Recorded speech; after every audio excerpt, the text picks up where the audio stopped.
to that sweeping pressure. Across the UK, on DAB+, on your smart speaker, on your smart TV, and on your side. This is Talk.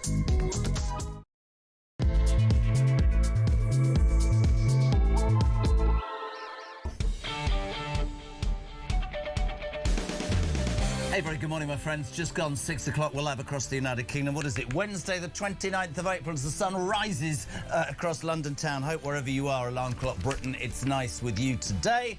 Tell us where you are. Tell us what you're doing, what you're up to. I'm going to try, I promise, to do a show that doesn't involve Keir Starmer. If you want to be part of that, don't laugh at me, Charlie. Charlie Road is here. Morning, Charlie. Good morning. It's almost like we're living together at the moment, isn't it? Well, you sound rather unhappy about that. Oh, God. I've had it this morning. That doesn't sound right. 0344 499 1000 if you'd like to be on the show this morning. 0344 499 1000. Who will get that first voice note in or call? Loads to talk about. Text to 87222. I was in a really good mood when I walked in this morning, but the team, there seemed to be problems emanating from the breakfast show team. Christian, who is 40 what? How old? 44, comes in and goes, oh, I feel really old. What? 44, 60, just got out of bed at 2 a.m, right? Yesterday I had stomach spasms, so I went to the doctor and I've got a hurting ankle. And I'm going, God, if you feel old, what is that? And then Charlotte, brilliantly, who works on the show, I said, you've got the same shirt on as me. And she delivered the killer line, Alarm Clock British. She went, yeah, I nicked it from my dad's wardrobe. Spot the oldest one. Christian says, how do you know when you get old? Because everything hurts. Everything. Front, back, side and beyond. How old are you, Charlie, really? I'm 36. Really? You look older than that. I'm joking. He surprised me. I'm not saying anything about Mark. Start the car. How old are you, Mark? 62. 52. There you go. Right. Still not the oldest by, and Nahar just is in fantastic form and doesn't do anything, so that's very lovely. So listen, team, we're up and at it for today, and I'm sorry I was joking. How can any show, I mean, it's all, from beginning to end, it is all about Keir Starmer and King Charles. Starmer, rocked by a major Labour rebellion last night. Of course, the vote that he basically said to Labour MPs, I'm going to whip you, which I know people will laugh, but you see, I don't mean like that, but we are going to make sure that you vote for me. People are accusing of a cover-up over Mandelson. There was a plea by the Tories for him to be and appear in front of the Privileges Committee. 15 Labour MPs rebelled, whilst 50 others did not take part in the vote. I thought Kemi Badenoch was fantastic at points yesterday. She basically was saying, if there's no cover-up, why wouldn't you refer yourself to the Privileges Committee, Charlie, and have that conversation? He spent the entire day, as did his lackeys, saying that this was a political stunt ahead of the local elections earlier, and we played in the show yesterday. Foreign Office Chief Philip Barton said that Starmer knew of the Mandelson risks and was uninterested in vetting. I'll give you this for nothing. Prime Minister's Question Time will be incredibly interesting today from midday with Julia. Also, Morgan McSweeney, we'll talk about him. He took the bullet, it seemed. He wasn't everything I thought he was going to be. Sort of small, Irish, ginger little man with a squeaky voice. I don't know. There we go. Also, this morning, it's come out, apparently Starmer, to head off the rebellion, has offered our Ange a return to the Cabinet. This is the same Angela Rayner that admitted underpaying £40,000 in stamp duty, the same Angela Rayner that said that Boris Johnson should resign to uphold ministerial standards. What next? Oh, I know. What they'll do next is, you remember Tulip Sadiq, the anti-corruption minister that got fired because she was found guilty of corruption in Bangladesh? We're going to bring her back. She could be the Attorney General. What a joke.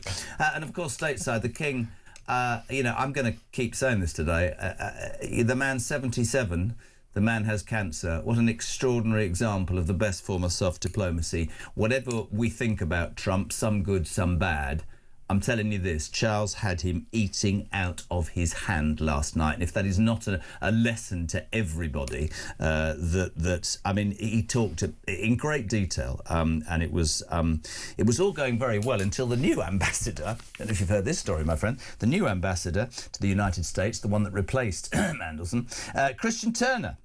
Have we got it? We've got leaked audio where he said, frankly, Starmer's toast. This is the new US ambassador. Everything was going really well until this was leaked. Have a listen.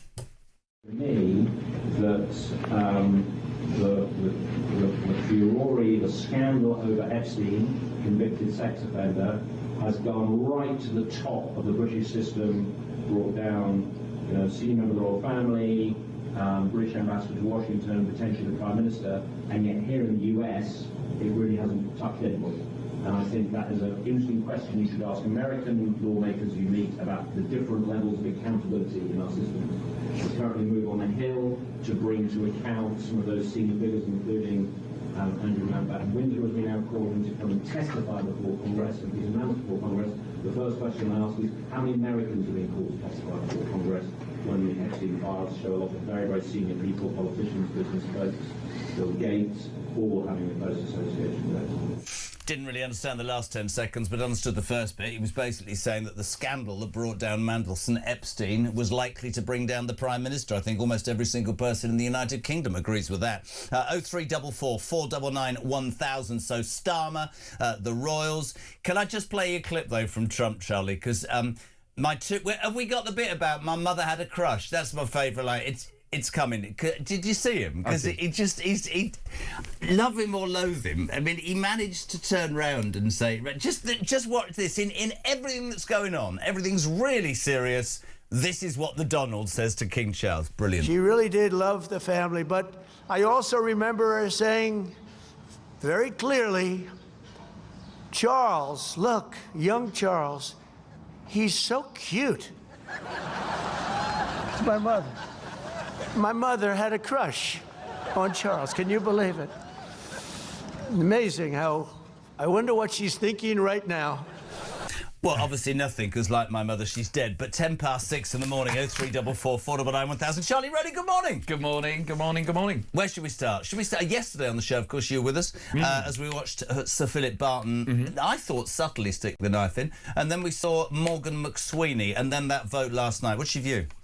Well, another dramatic day, another day of headlines for the Prime Minister, another headache and a half, I should imagine, waking up to more front pages. Still, this scandal rumbles on. Last night, as you say, there was a vote to refer the Prime Minister to a Privileges Committee. That's a committee made up of a small group of MPs, the majority of which are Labour MPs. So why wouldn't he, if there was nothing to hide, two questions, why wouldn't he just put himself in front of them to prove his innocence, and why would he insist that Labour MPs voted in a certain way? Because that smacks of guilt, doesn't it? Absolutely, and he should have done. Look, this is the guy that, whatever you think about the appointment of Peter Mandelson, and to an extent, Morgan McSweeney explained that yesterday, wrongly. He said the appointment should never have been made, but look, he was clearly, and the government's aim was clearly to get someone in that could form a trade deal with the US, and Peter Mandelson had trade credentials as the former EU commissioner. I'm not trying to again be unfair. I just don't buy that. Yeah. I don't. When I saw Barton saying it had to be rushed through, we'll talk about McSweeney in a minute. You are telling me that a person that had to resign from public life twice, who was close friends with the worst paedophile in the history of the world, with all the dodgy shenanigans with Russia and China, that nobody in government thought, well, he might be good with a trade deal, but the rest of it is irrelevant. I said it yesterday, and I'll say it again, and people might well disagree. I can't imagine how much stuff he's got on so many of them, having been around so long. I know he was called the Prince of Darkness. It doesn't make sense to me. It's like a ticking time bomb. What, are they stupid or what? Well, I think it's, to coin the phrase, desperate times calls for desperate measures, and how desperate the Labour Party are. And when you think, look, Peter Mandelson, he's obviously someone that's been able to, come back 2 or 3 times. He's obviously been able to charm someone somewhere along the line. Unless he's got dirt. Unless he's got dirt. But I think when you really are in the slumps of the polls that the Labour Party have been in, when you are Keir Starmer, when you've had multiple resets of your government and you're still not firing on any kind of cylinder, I think the idea, if somebody comes into your office and says, well, hold on, I was the architect of New Labour, I was with Tony Blair that, constructed 3 successive general elections for the Labour Party. Prime Minister, I can really help you. Put me in the US. I'm sorry, I don't buy it. But I'd love to know, and I'm not being cynical, I'd love to know what you think, Pete. Charlie or me, 0344 499 1000. The truth of the matter is, and I was wondering if it was a revolt. I'll ask you that in a minute. Front of the Mail, Labour revolt over Starmer's sleaze cover-up. Most people have made their minds up. Here's a good question. From Gary, morning, Jez and Charlie. Why didn't they make a blind vote so that everyone can vote with their heart rather than how they're told? Yeah, well, it should have been a free vote. Yeah, absolutely. Because you had good Labour MPs yesterday actually popping up to say, look, they were obviously against the vote the appointment in the first place of Peter Mandelson. These are Labour MPs. Did you see? Was it Emma Lavelle? Yes, Lovell or whatever it is. I thought it was an astonishing speech. She got quite emotional. She said, I spent my career working with victims of domestic abuse. I follow my Prime Minister, but being told how I have to vote is an outrage. Why doesn't he put himself in front? So only small, 15, but 50 abstained. Is that a chink in the armour? Does that get noted, do you think, by Starmer and his acolytes in number 10? I think it will do. But, you've now got to ask the question, what power does he have to do anything about it? Because, he has to be wooing his backbenchers if he wants to stay in post after the local elections on the 7th of May. But it seems to me that he's creating a narrative for himself where he's blaming other people. So it was whipping the backbenchers last night. They have to keep him in post. He couldn't refer himself to the committee. I don't know why. He should have done. He should. If you've nothing to hide, absolutely. That's just rocket science, isn't it? And this has gone beyond now just the appointment of Peter Mandelson. We're way beyond that now. This is about a guy that stood on the steps of Downing Street that said, I'm going to be whiter than white. I'm going to get rid of the Tories, get rid of the sleaze and scandal of the past. Who's now embroiled in an issue. Far more. He should just be able to say, no, I'm going to do it myself. I will refer myself. But Dan Hodges, as you know, in the Mail, and he'll be here from 9 o'clock, forensically cutting this down, has been following this story. He said on this show on Monday he has lied to the House on these 7 occasions. Front of the Times, Labour MPs whipped to clear Starmer feel complicit. MPs whipped to clear Starmer feel complicit in the cover-up. That's what Badenoch spent yesterday. He said to all of you lot over there who are blindly following your leader, who, by the way, is leading you, it seems, if you listen to all the polls, to electoral disaster, you will be blamed by the British people as well because you are following what we all know to be untruth. There's 2 of them in the first voice note. Are these the singers? Charlie and George, morning. Morning, Jezza. Morning, Charlie. It's Charlie and George again on our way to work to pay that £40 billion tax bill. Keir Starmer, where do we start? I mean, he's been lying since the day he got in office. He stood on the steps of Downing Street and he told us all, country first, party second. That was the first lie he told, wasn't it? I genuinely wanted Labour to do well for everybody. And we all knew what was coming. Try and have a good day. Over and out. Brilliant. Nice and happy. 6:15. The truth is, you've just said it's beyond Mandelson now. This is entirely on a man who most people believe has covered this up, has forced whoever, Chris Wormold, Sir Philip Barton, Sir Ollie Robbins, Morgan McSweeney, out to cover his back. And then, in the end, it's all on him. Absolutely, it's not going away. The man's got nowhere to turn and he's still squirming on the end of a hook. Exactly. And look, this is someone, again, it's about the character of the individual, because if you are, for example, Boris Johnson, we all knew that he was a bit frivolous with language at times. He might not have been across the detail. We knew that about that man. But this is someone that's presented himself as the former Director of Public Prosecutions. Someone that says, I would never lie. I would go to the ends of the earth to try and, He lied to farmers. He lied to farmers in their faces. He lied to waspy women. He lied to pensioners. He's lied to everybody. It's not... Some people say, oh, you're really unfair. I've got that clip. This is Emma Lewell MP, a loyal Labour MP talking from the heart. Watch this.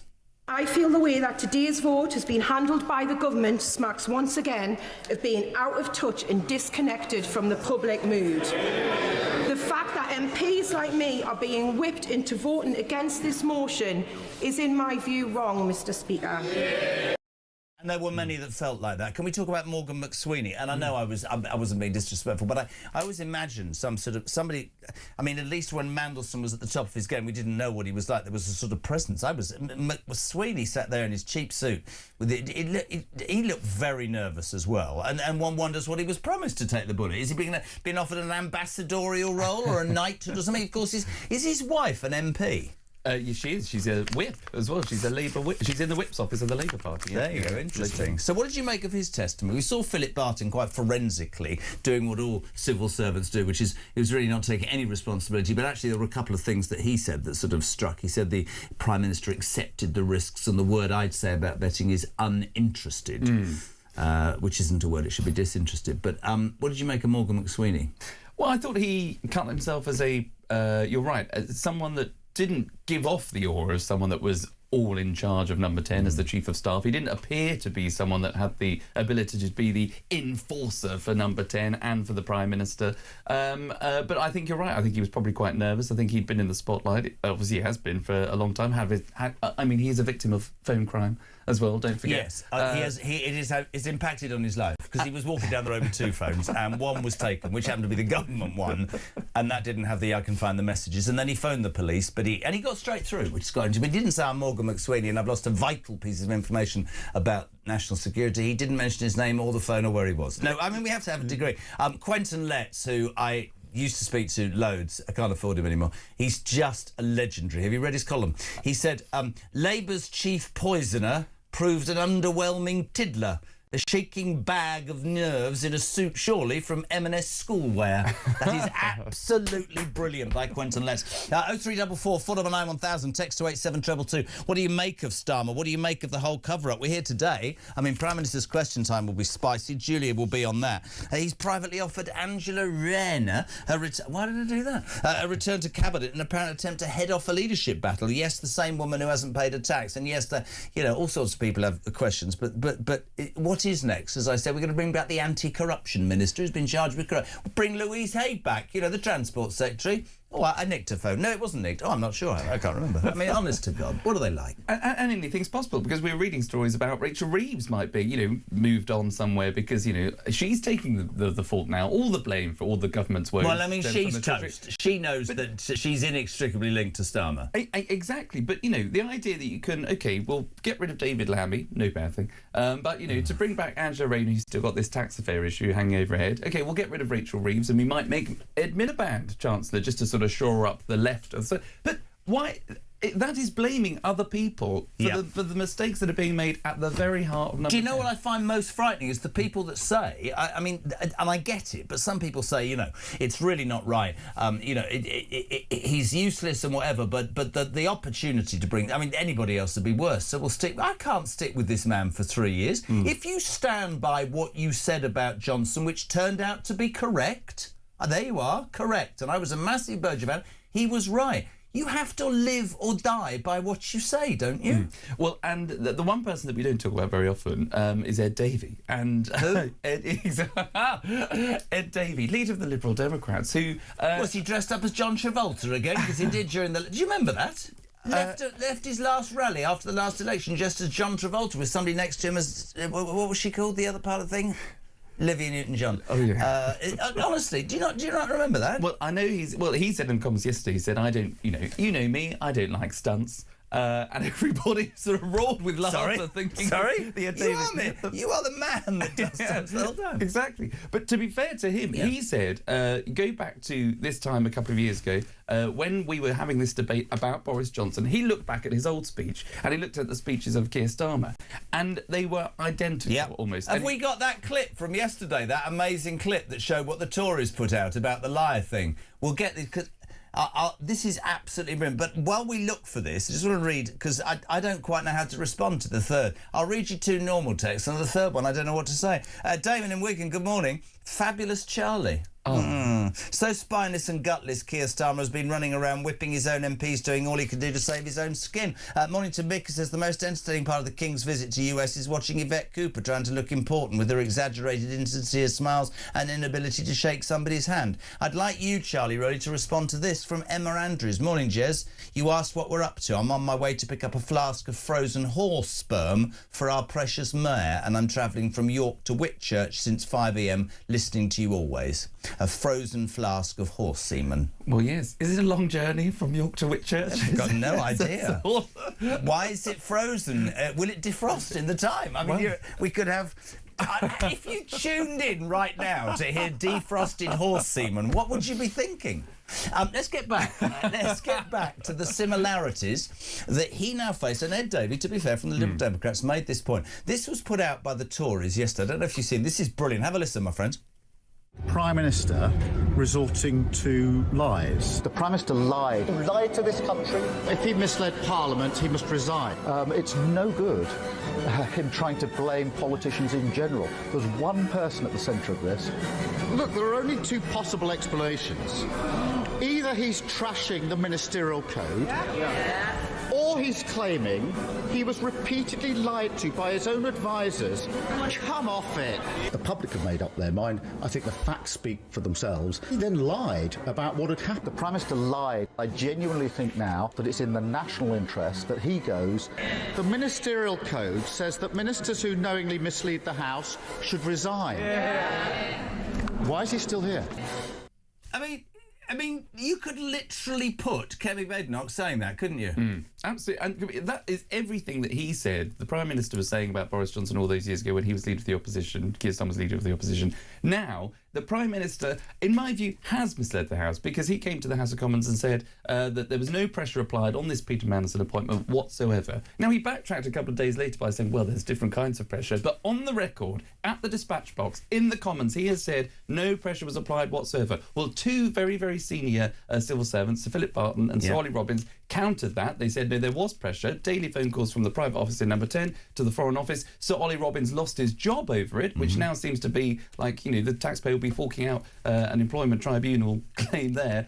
And the Prime Minister must come back and correct the record. Otherwise, he's doing his own reputation down as someone, as I say, that was the former Director of Public Prosecutions, someone that's presented himself as someone that's going to be whiter than white, get rid of the sleaze and scandal of the past. And he's now in a situation where he's dragging his own party down, dragging his own government down, now going for the levers of bringing people that he sacked previously as his cabinet, as if they're going to come riding. It is one hell of a mess. What do you make of it, Britain? 0344 499 1000. Morning, Charlie and Jeremy. Not only should it have been a free vote, but for Starmer to initiate the three-line whip when it concerns himself is surely a conflict of interest. That in itself should be brought before the Standards Committee. Keith in the Philippines. Goodness me, a large reach today.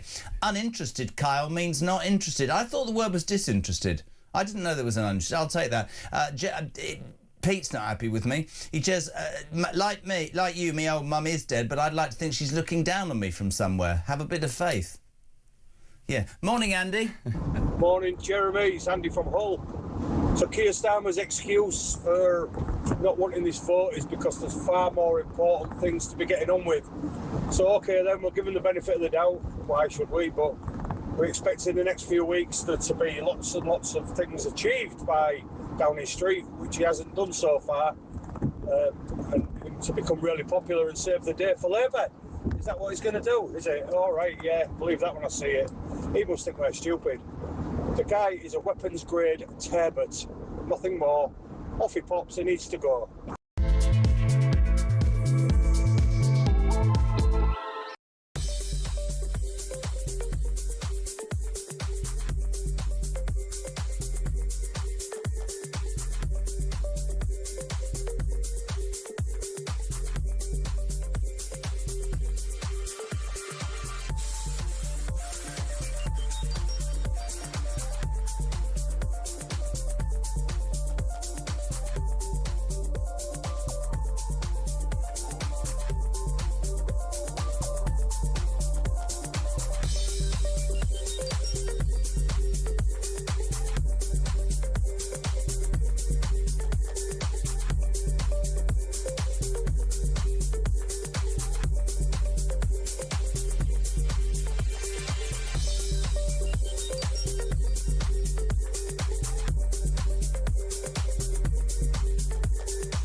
when I was growing up, a profound love of the British Empire, actually, and the good that Britain did for the world.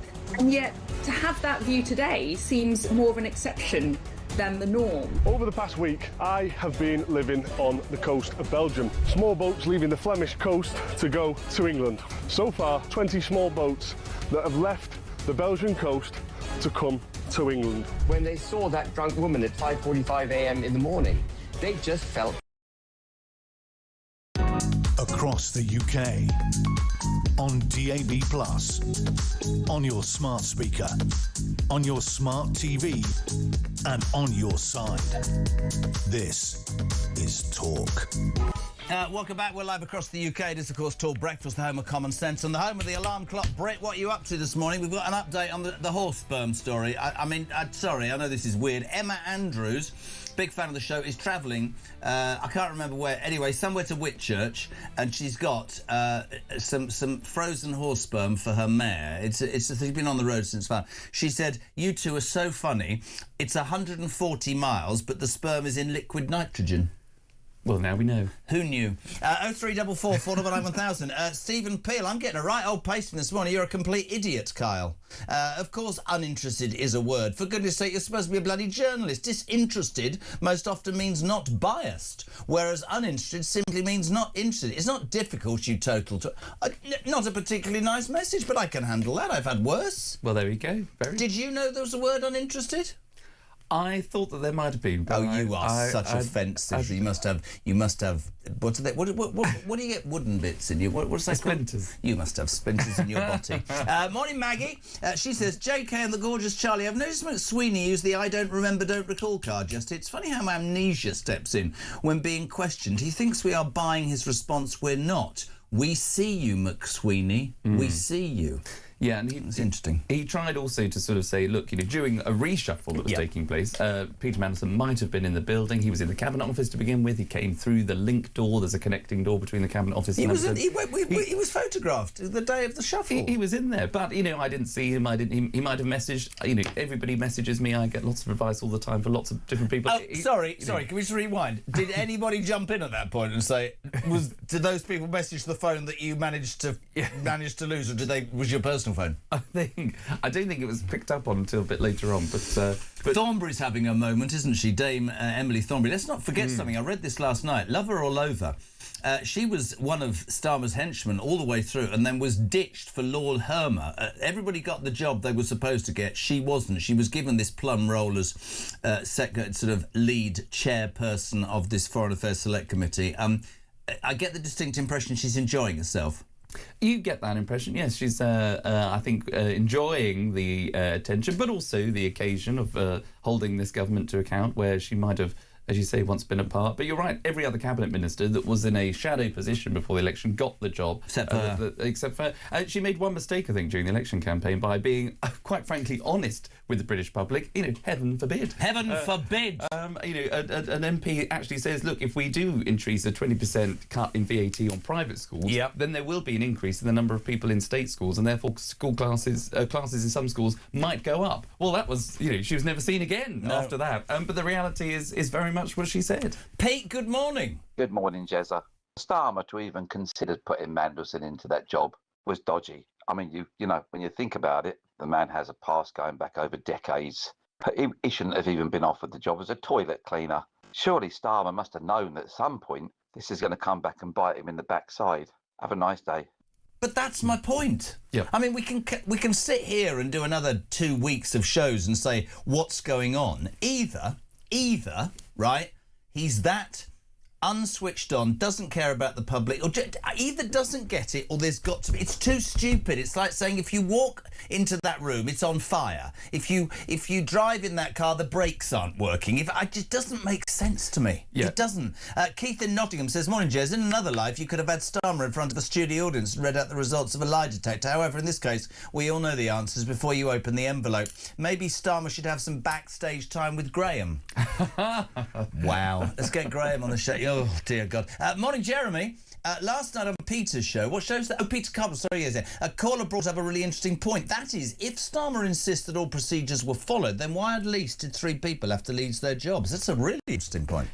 Exactly. And we're now at the stage where the sacking of Sir Ollie Robbins, because the Prime Minister says, well, I wasn't told, that the advice that was given to Sir Ollie Robbins was that that Peter Mandelson had not been recommended for passing. Spit it out, Rory, spit it out. Well, but this is the thing, because it's a recommendation by the UKSV. It's the Foreign Office that make the decisions if they can bring in mitigations. Now, Sir Ollie Robbins felt that had happened, and therefore he recommended the Prime Minister appoints Peter Mandelson. But that is the point. When we're getting in the weeds of, the appointment was made on the basis of the FCDO's decision, where the Prime Minister wasn't fully abreast of the facts. What is he abreast of? Seriously. But that's beyond the point. The Foreign Office did their job because all due process was followed in the way in which things work. That's how it works. If you're not happy with the process, Prime Minister, then OK, I would have quite liked to have known that actually the recommendation to the Foreign Office about Peter Mandelson vetting wasn't to go through with it. But if you don't know that, you don't know that. But you would. What I'm trying to say is, if you had antennae, and I've said this since I started this, if you had any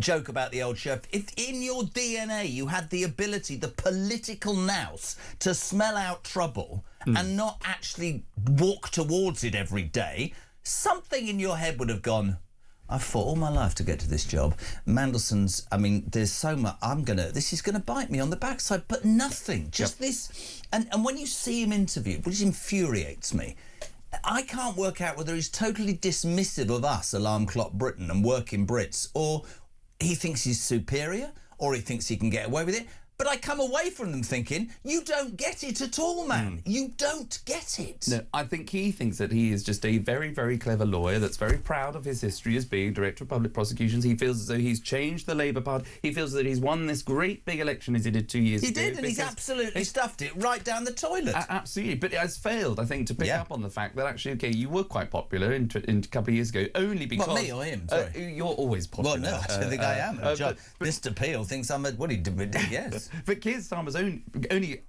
won the popularity because of the it was by default, wasn't it? But this is the point. You're absolutely right, and your viewers are picking up on it no end today. It's not about the appointment of Peter Mandelson and that vetting issue, because not now. It's about judgment. It's about judgment. All of the information about Peter Mandelson that we needed to know was available. The Prime Minister also had a briefing note from the Cabinet Office, the people that run the propriety and ethics team, to say how many people do you need to tell you that it's a bad idea? You total idiot. Exactly. Was there no? You know this. I speak to Vic. Right, my wife's called Vic. If I was I'd talk to, and she'd go to me, "Are you sure he's a bit of a lemon?" That's what that's what would happen, wouldn't it? Yeah, absolutely. I don't get it, mate. I just think it's almost like I just can't get my head around. It's either complete idiocy or there's got to be more. And I'm not sitting here trying to inspire some conspiratorial thing. But yes, he was in Downing Street. He's still got his paws all over this government. Well, I think it was just quite clear that the team, however Morgan McSweeney sort of wants to distance himself from Peter Mandelson, I think it's pretty clear that the Prime Minister, Peter Mandelson, the inner circle of the PM's team, including that Matthew Doyle, another one. Another one. And that actually, that Emma Lewell that we heard from, I actually heard all of her speech, and she said, I was offended when Kemi Badenoch some months ago said this is a party of pedo apologists, and she actually said, what more can I now think? You think about Matthew Doyle, who had links to a paedophile. They were making suggestions about him being an ambassador, for God's sake. Yeah. And you talk about the PM's interviews. You're absolutely right. How can anybody take this man seriously when he says that I've done more when I was Director of Public Prosecutions to prosecute paedophiles and tell to that to the victims of Jimmy Savile. Boris Johnson got absolutely slaughtered by every single part of the press. People all over the country, when he dared to stand up and say, you're talking about success. You didn't, and anyway, you can't say that. Do you know what? Do you remember what Starmer said about that Jimmy Savile thing? I remember this distinctly. Him saying, "I had 7,000 solicitors under me." And yet at the same time he was standing there saying, Boris Johnson, you might have thousands in Downing Street, but you're the main man. You should take responsibility. Well, it's turned on him now, and he will not take responsibility. And the British public will not buy this, Charlie. They won't. Not in a million. Yeah, absolutely right. And when you are in the driving seat, you know, the spotlight is on you, Prime Minister. So don't tell us that you are supporting the victims when you can't. When a national inquiry, a grooming gang scandal comes before your desk, and you refuse to hold a national inquiry into what. Don't tell us then that you're all for the victims and you're going out of your way to support victims of rape and sexual abuse. You're not. Okay, those two don't add up. No. So that is why his reputation and the things that he says that his government is doing and what is the actual reality are so far apart now. It seems that he's the only one that's believing his own rhetoric. Apparently, I've been told in my ear that we have somebody on this morning from the Labour Party who thinks that is this true that Keir Starmer's done a good job? God, I can't wait for later. Don't go anywhere. Right, 23 minutes to 7 o'clock. We're live across the UK. 0344 499 1000. Text to 87222. Are you a Starmer fan? Do you think it's time he should go? We'll do Royals in just a tick. But first up, morning, Matt. Good morning, Jezza. Matt in Warrington, loading a van. So, why is Keir Starmer, the Band 1 Class 1 Whopper, is running around trying to shore up his leadership and whipping all his ministers and that to support him, bullying them all when they really want to vote him out. Our glorious king and queen are out in America patching up the mess and the cock-up that this party, the Labour Party, have done, and giving the Labour Party a lesson in diplomacy, how to do the job properly, how to go out in the big wide world and show the big boys that we're Great Britain. Our king sat there in front of all of America and addressed him, and he did the job right. It made me feel, well, not in a long time, to be proud to be British again. God save the king, that's what I say.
Across the UK, on DAB+, on your smart speaker, on your smart TV, and on your side.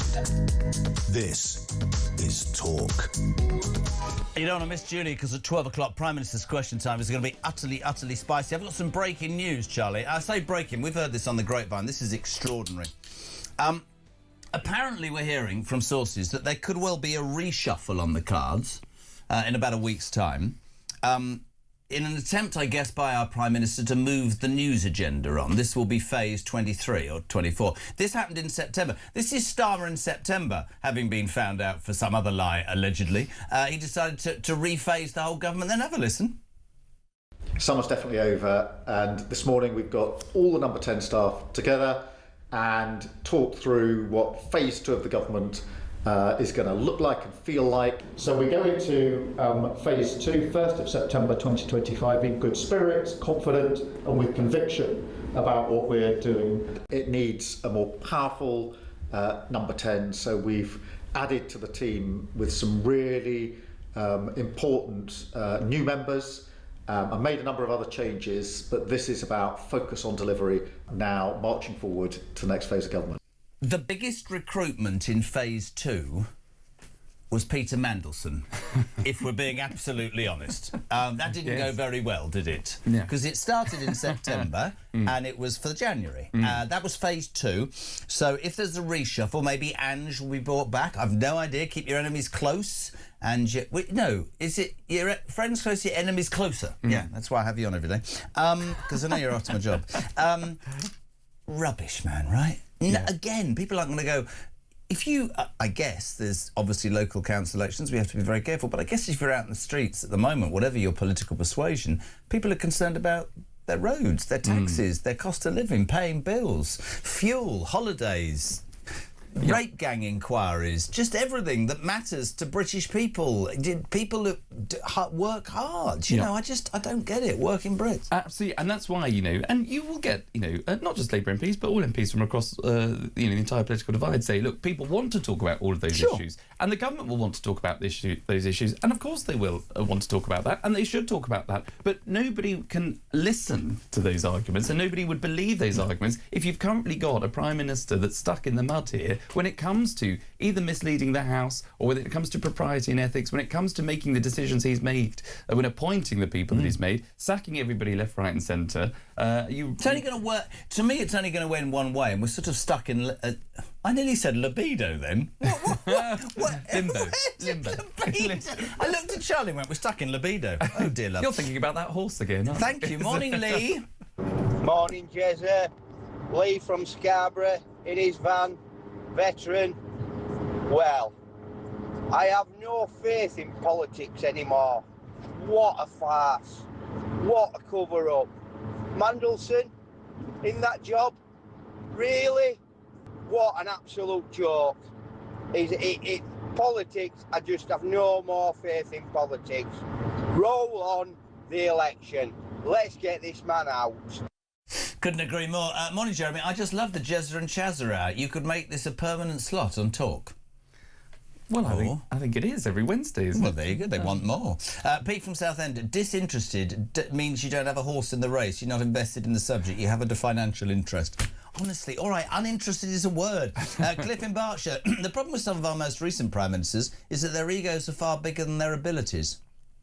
That's probably quite true, is it? Don't know. Yeah, I mean, I think that it's horses for courses. Well done. And this Prime Minister does seem to, having told us one thing, that he'll tread lightly on our lives. Government won't be interfering. That there'll be growth. We haven't seen any of that. No. So I think that's probably a fair comment. Yeah. Now, one of the most interesting messages earlier, which I think is absolutely right, one of the voice notes said that whilst all of this is going on and this country seems stuck in a sort of cycle of misery with a government that can barely do anything. The royal family have taken an awful lot of kickings recently, obviously with Andrew Mountbatten, Windsor and Harry and dreadful Meghan, sorry, that's my opinion.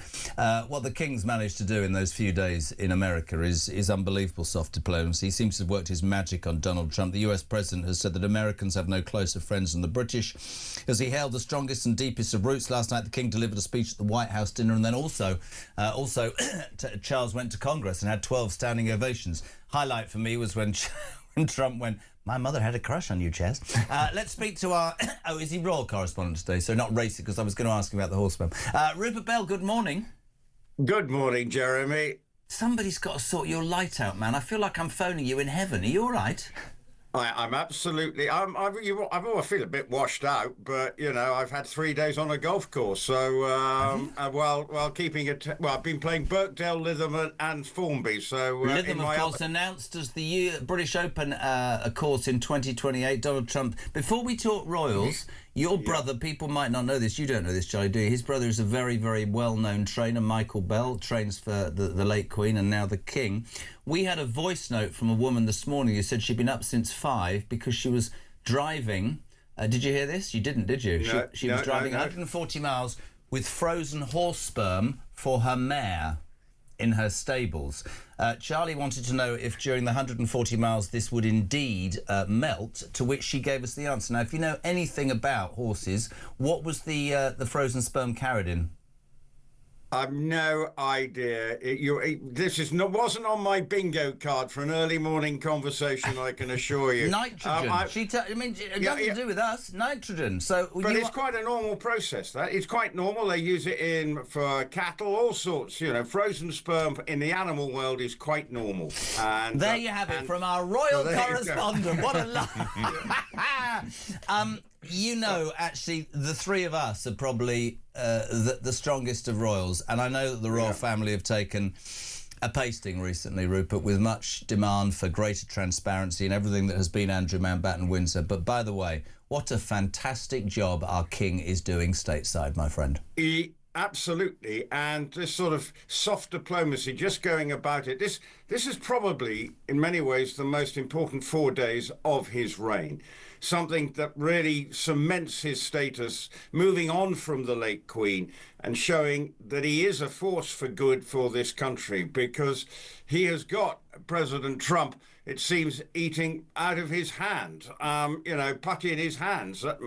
Although I suppose at the state dinner there was one moment where President Trump went off piece, sort of unwritten laws. You never talk about the conversation that you've had. You sort of, in general terms, referring to the fact that the king may have approved of what he's planning in and doing in Iran.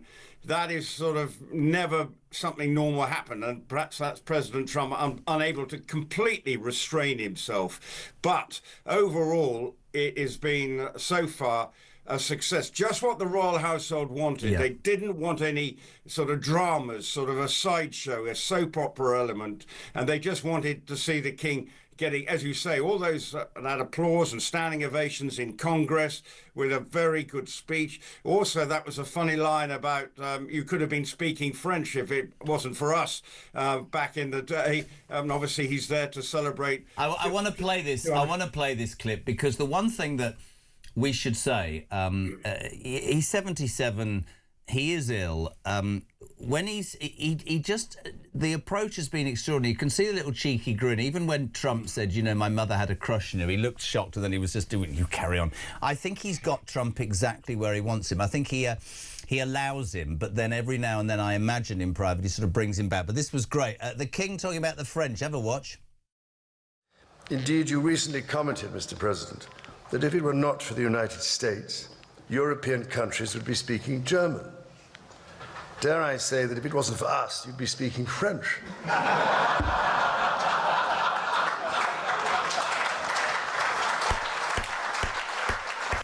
You see, I don't know Donald Trump. I read like the rest of us.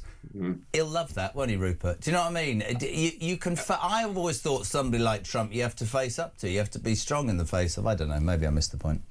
Well, no, I think you're right. You just have to do it in a subtle way. You remember back in, I know, obviously, the correspondence dinner was a controversial, but you go back when the President Trump was in the audience, Barack Obama made a pointed reference to him that is thought to be one of the reasons why President Trump decided to run for president, because he didn't see the funny side of a gag that Barack Obama made about him. Whereas this is, reflecting in a very gentle jibe. And that is what King has done very well over these 2 days in his speeches.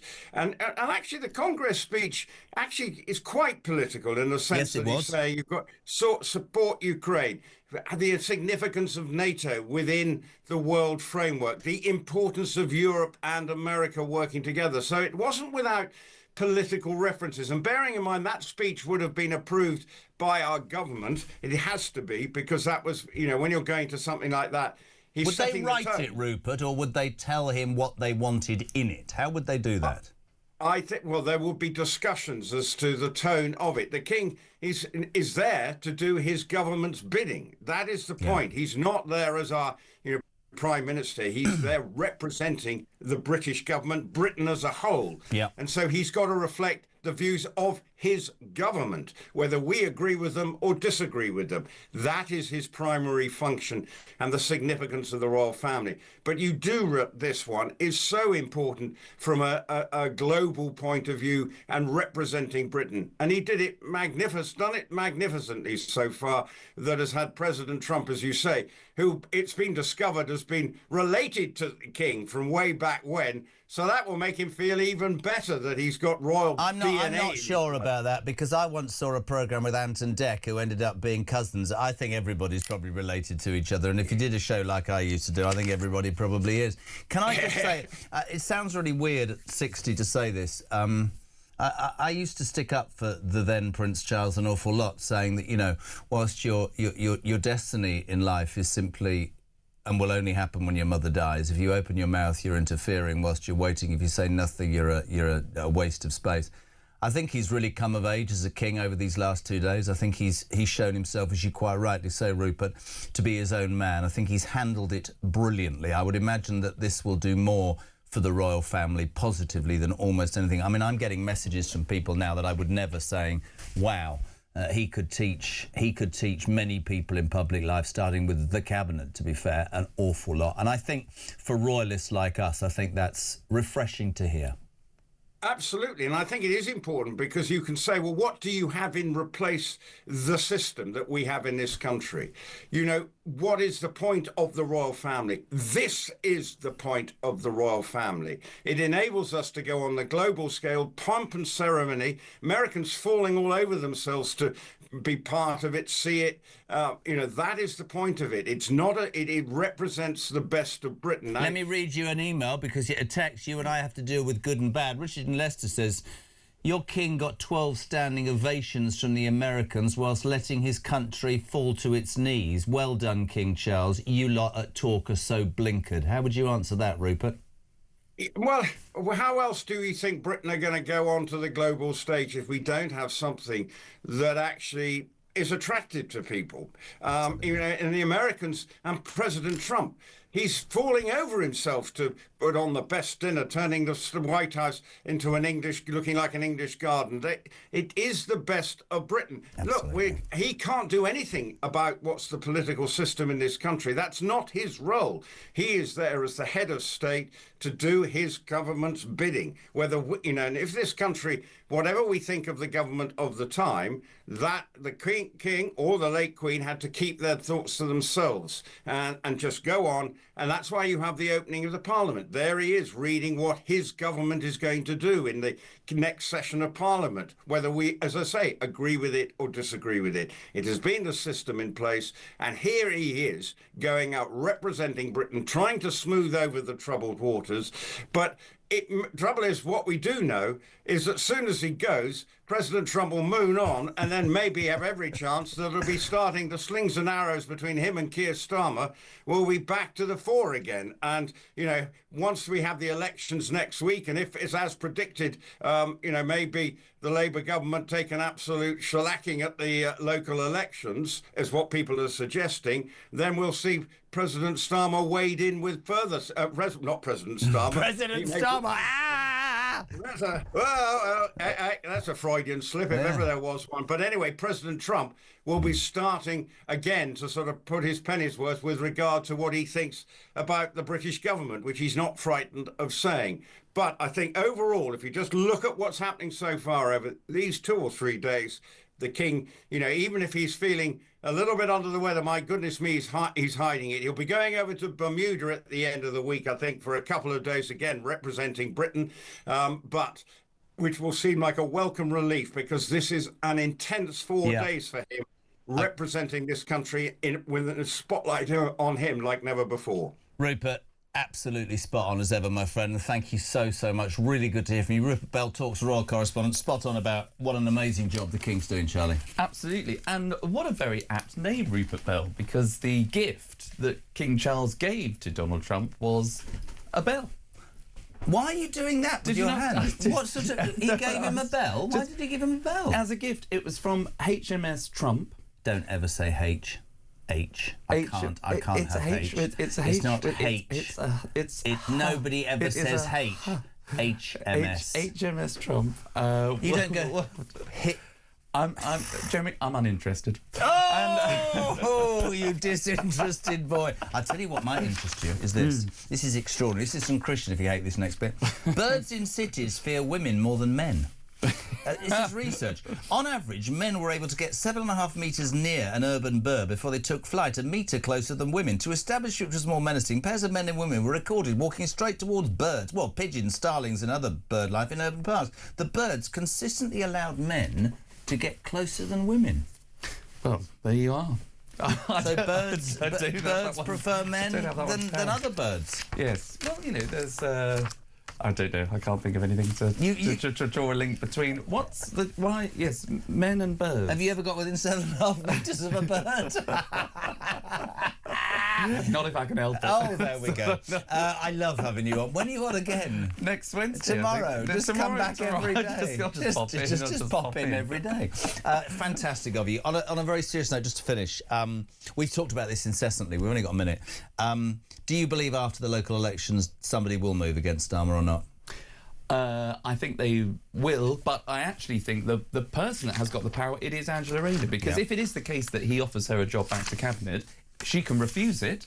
That might look good or bad on her, depending on what kind of base you're supporting within the Labour Party. If she takes it and shores up his credentials, there's no one else to really challenge him. She's either keeping the Prime Minister in post, and that would be good for him. Would it be good for the country? Would it be good for the government? Who knows? Or does she say, no, actually, I don't think I can join you because of all... Don't forget the news. We've heard there will be a reshuffle in about a week. It's the phase 27 of this new government that's been in for two years. He did it last year. He said, we brought in new talent, phase 2 of the government.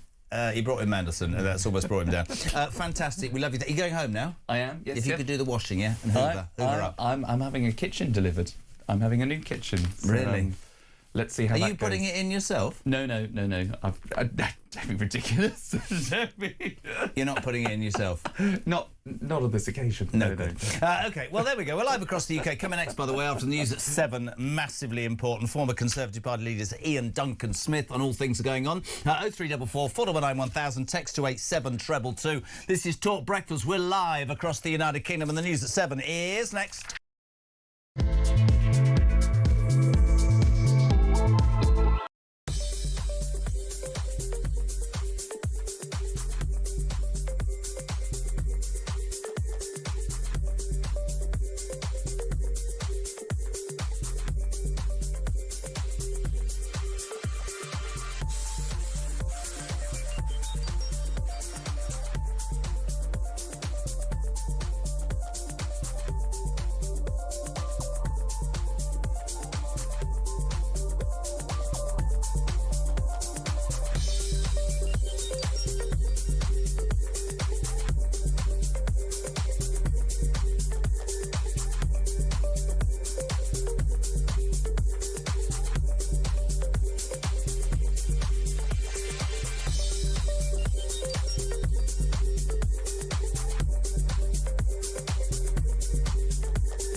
I hope I wouldn't have used that. Well, certainly I don't remember trying to get any job for my mates.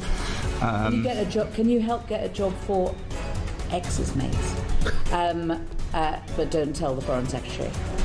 I don't think it's completely surprising that the Prime Minister would be so sensitive about the way in which he was dealing with a member of his senior team, and particularly a Director of Communications who's in minute-by-minute contact with the media, that he would want that kept to a very, very tight group of people at the time.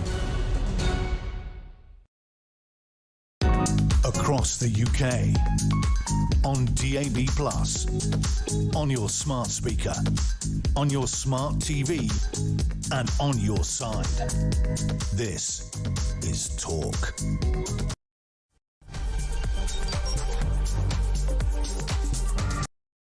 Before I arrived in post, the position taken from the Cabinet Office was that there was no need to vet Mandelson. Mr. Speaker, I know many members across the House will find these facts to be incredible.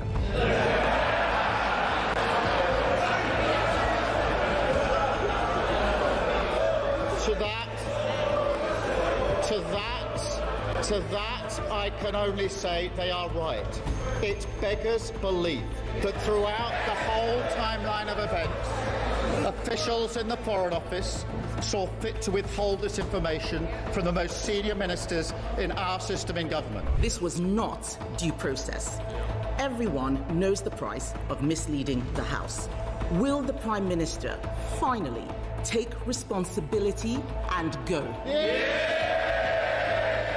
Mr. Speaker, let's be absolutely clear. Before Mandelson took up his post, UKSB recommended with red flags that clearance should be denied, and there was high concern. that was not brought to my attention or the attention of the Foreign Secretary at the time or subsequently is a very serious error of judgment. She rushed to judgment as she always did, just like the Iran war. Mr. Speaker, I was elected by the British people because they let the country down for 14 long years.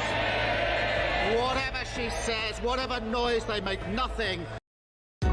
Across the UK, on DAB+, on your smart speaker, on your smart TV, and on your side. This is Talk.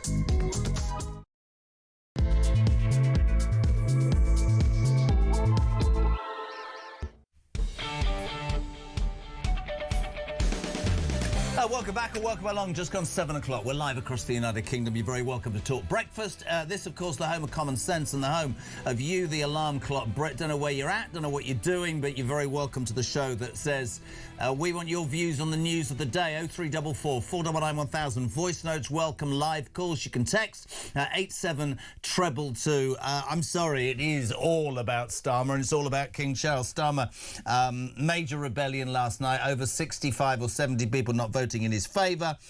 Many saying, so you whipped your own MPs to cover your own back. If you are truthful about what you're saying, that this is completely and utterly easy to explain, why would you not refer yourself to this committee and get it done? Because this country at this moment is absolutely stuck and nobody wants to talk about anything other than that.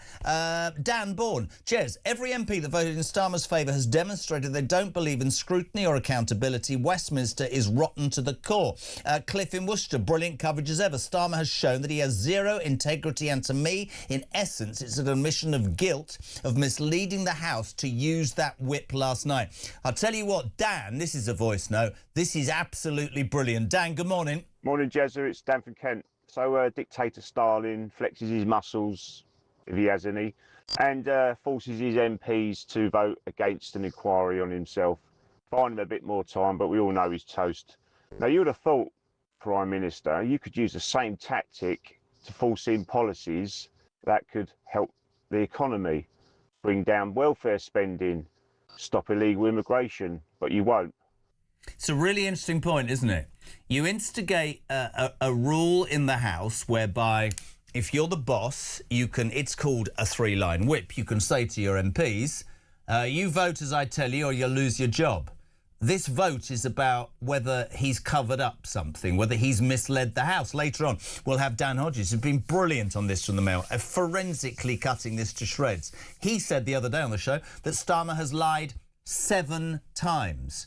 If there's nothing to hide, you don't impress upon your MPs what they need to do, because what that does is that smacks of guilt. And I've said it repeatedly, absolutely repeatedly. Let's go to Lincolnshire. I want to get some calls on today as well. Ben, good morning. Welcome to Talk Breakfast. Morning, Jeremy. How you doing, mate? I'm good. What you got for me?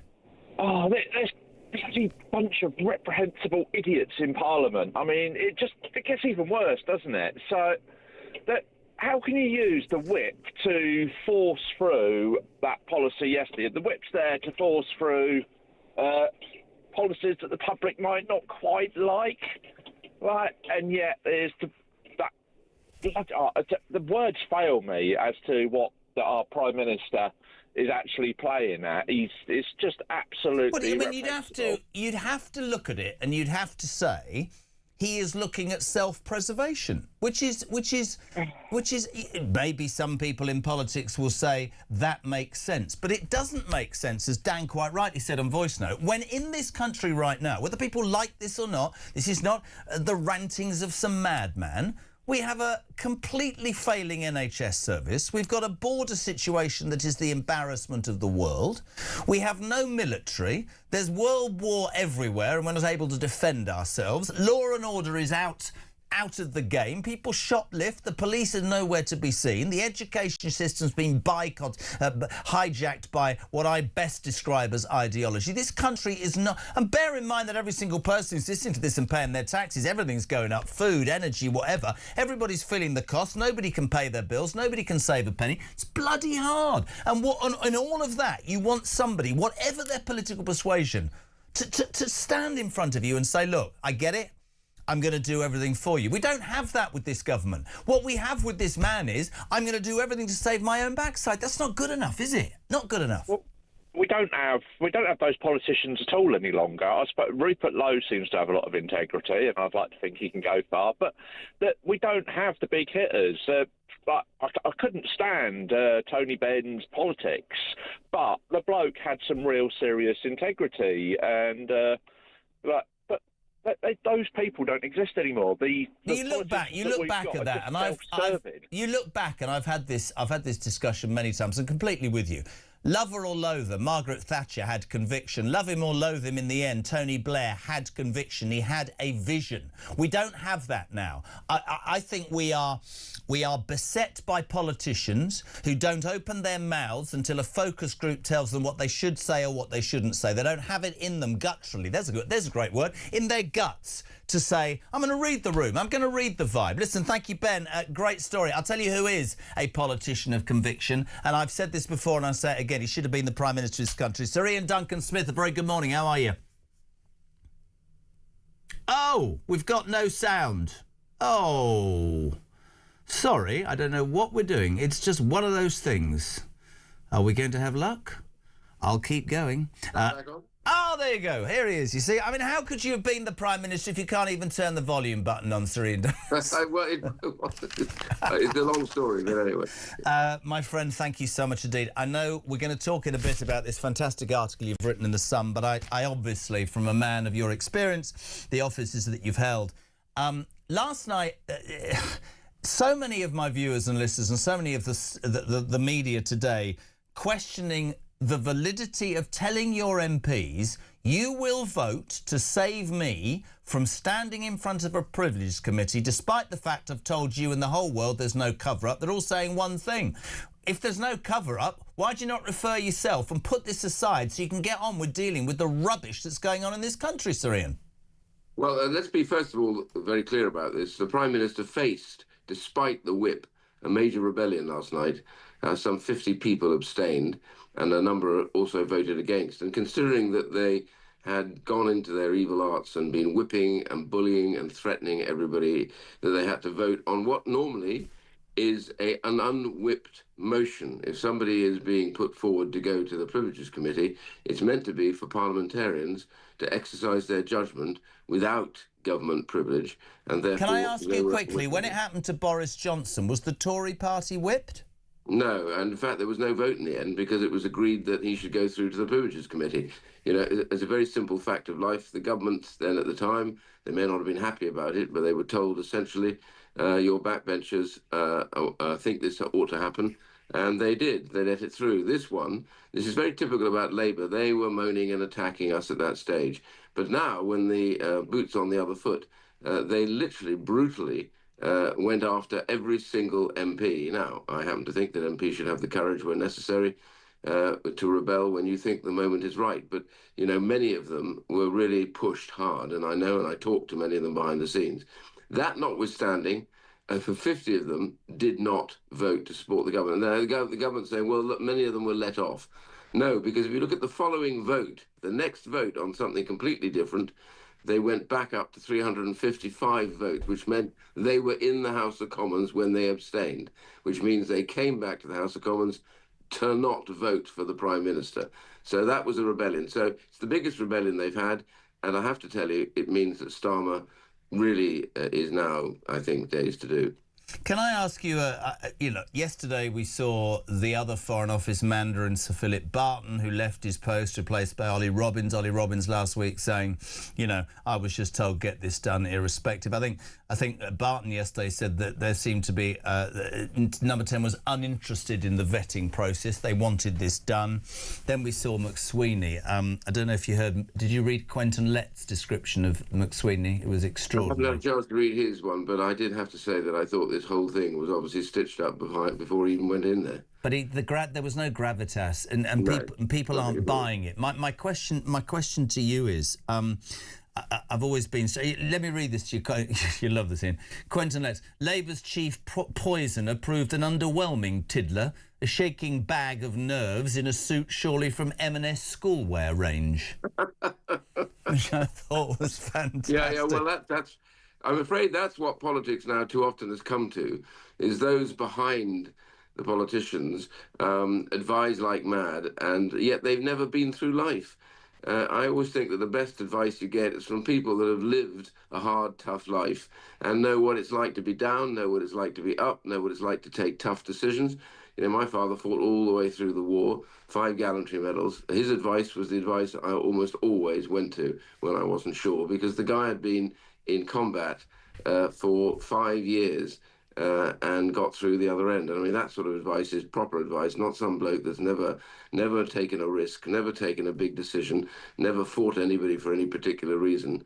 These are not these are. I mean, I'm afraid the whole place is filled with minnows these days. People No, that really completely. I just wanted to get more from you on the 3-line whip thing last night. Does that, in your mind, although you're on the opposition bench, does that instigation of the 3-line whip cause resentment amongst the backbenchers? And also, along with that question, does that mean that he will ultimately face a bigger rebellion down the line?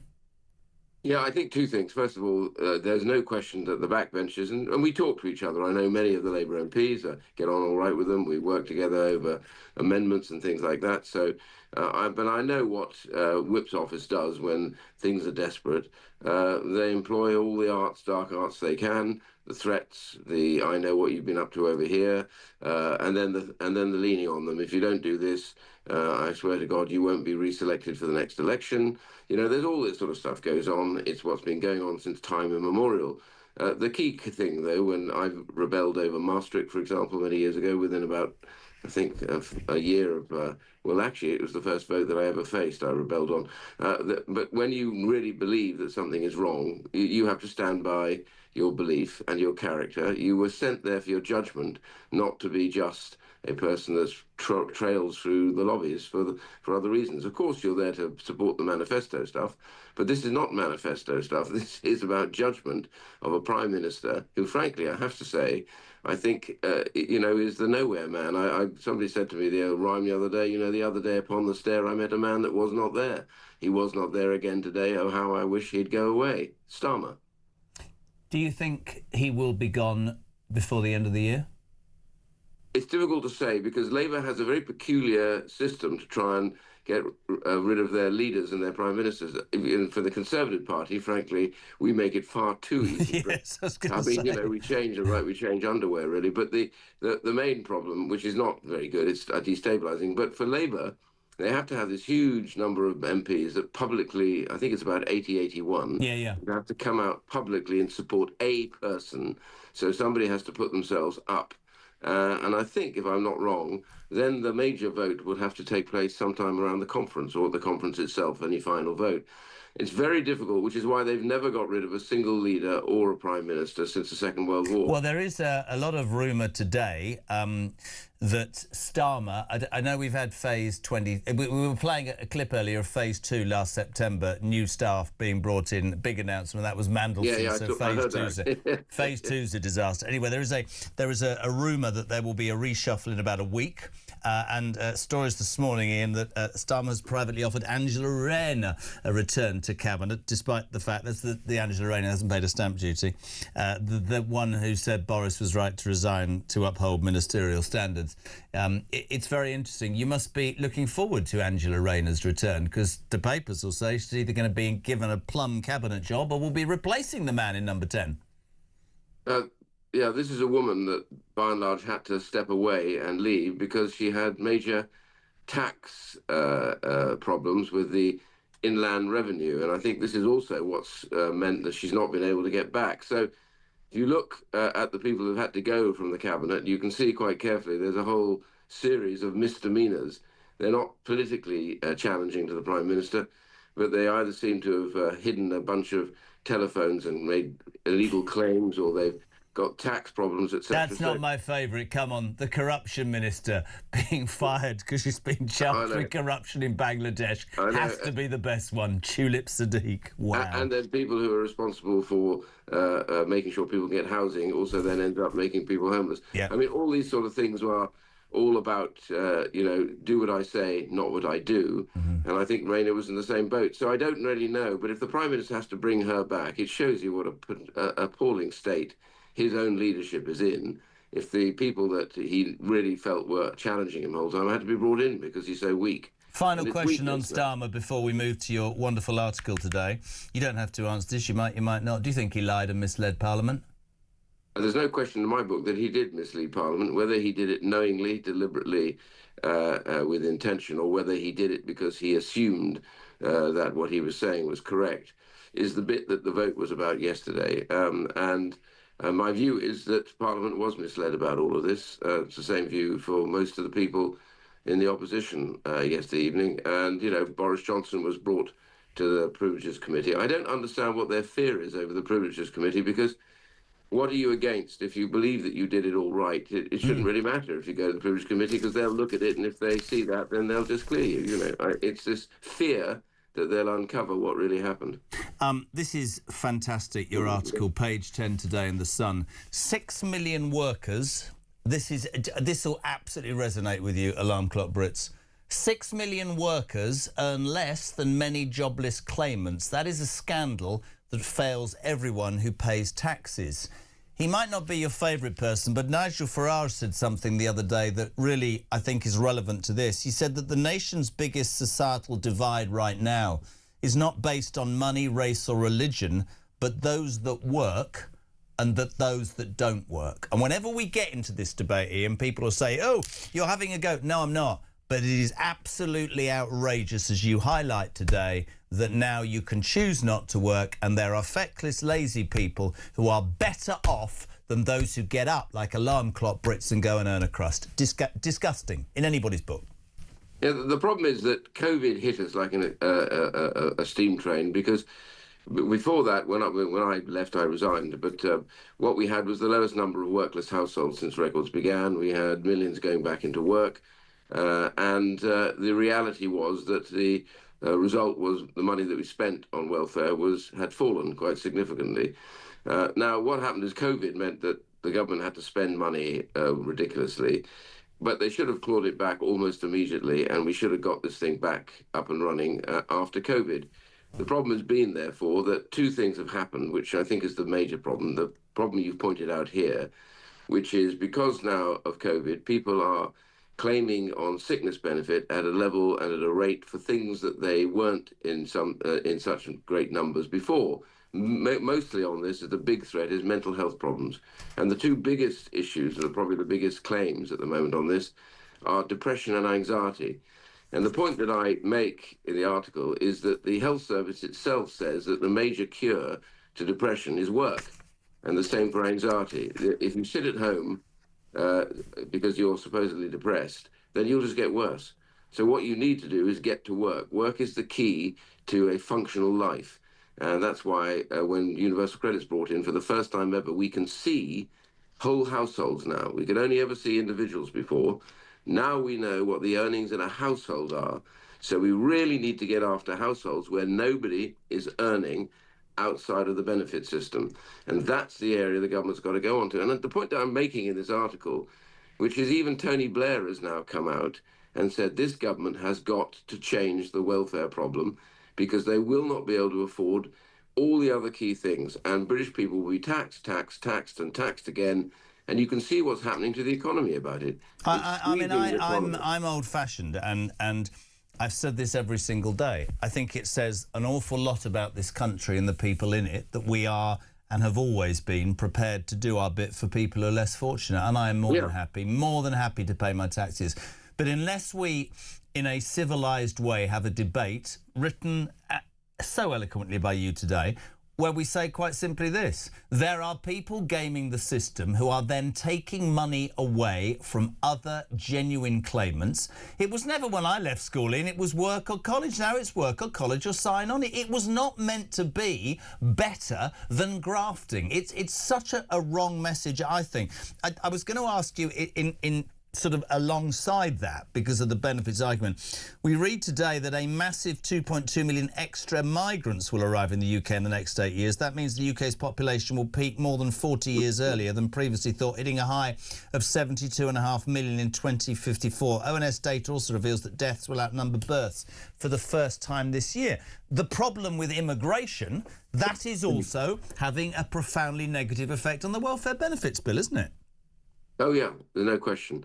It's not, it's not all migrants, but illegal migrants themselves, migration generally, of course, has put major pressure on the welfare system, because once they're here, and if they're given permission to stay, then they have access to the welfare system. In fact, far too many get access even before any of their cases are cleared. The real problem we've got, though, is, and the birth rate for British citizens has been falling, and that needs to go back up if we're to get the whole thing restabilised. But the key problem is that if we keep on bringing in, a city the size of Leicester or whatever it is every year, then we're going to have a problem, because all the systems then expand to help all of those people, many of who come in with illnesses and sicknesses themselves. Some of the rise. Do you think we become a soft touch, genuinely? Well, yeah, there's no question that's what's become the case, because, first of all, on the welfare system, COVID, we didn't reverse the COVID checks. For example, I kept telling the government at the time, it was my government, I said, for God's sake, get back to face-to-face checks. Do not allow people just to sit there and do it online. The key thing is that we have these advisors. They can see when they sit down with somebody whether they're really doing what they do. I had a thing called the claimant commitment, which is really a kind of contract, where I had on one side what the claimant needed to do, that they had to look for work, take any job that is given to them, not to make themselves willfully unemployed, otherwise they would lose their benefit, and what the government would do, which is to help them seek work and to support them. And that was a commitment. They signed that. So that was their agreement with them. That has been suspended. They need to make sure that process is back in face-to-face with the advisors. Little things like that, strangely enough, would have a major effect on people's failure to turn up, failure to make the position clear to them as to what they've actually earned. All of that process allows us to do this. And now that sickness benefit is universal credit, we can do it. We can see people over their depression and their anxiety claims and get them back into work, to say, look, the best process for you is to be back in work with some support, not to pay them the benefit, but to use some of that money to be able to bring advisors and support for them to get into work. And that's the key bit. Work is a health treatment for those suffering from depression, anxiety, and even to a degree ADHD. Could not agree more. Listen, it's always an absolute pleasure to have you on. Thank you, sir. We had a few technical problems, but thank you, Sir Ian Duncan-Smith, the voice of reason in a mad, mad world, former Conservative Party leader. Thank you so much indeed. 7:25. We're live across the UK. 0344 499 1000. Text to 87222. You're waking up to Starmer, cornered, had to bribe, basically, his MPs, so that he didn't actually lose a vote to appear in front of a privileges committee, but we'll find out whether he's telling the truth. He says he is. We'll just refer yourself there. The King has absolutely got Donald Trump eating out of his left hand. Morning, Liam. Morning, Jezza and Charlie. It's Liam in his lorry. Out paying my taxes and delivering bits and bobs all up and down the country. Keir Starmer. Well, this is socialism for you, innit? I didn't do nothing wrong. It's always somebody else's fault. This man and this party are sinking faster than the Titanic did. I think the best thing they could all do is quietly fade off and just leave, or just go somewhere else other than number 10 and number 11. That'd do us all a real big favour. Anyway, have a great morning, guys.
sent us a picture that made me feel so ashamed. We look like hoarders. Chris Marshall! Yeah, I'm actually recovering from an accident right now. You've landed loose today, haven't you? Yeah, don't shake the arm, Chris, too much. You're with Danny Boyle, who's like the maddest director ever. He's got so much energy. He's like you.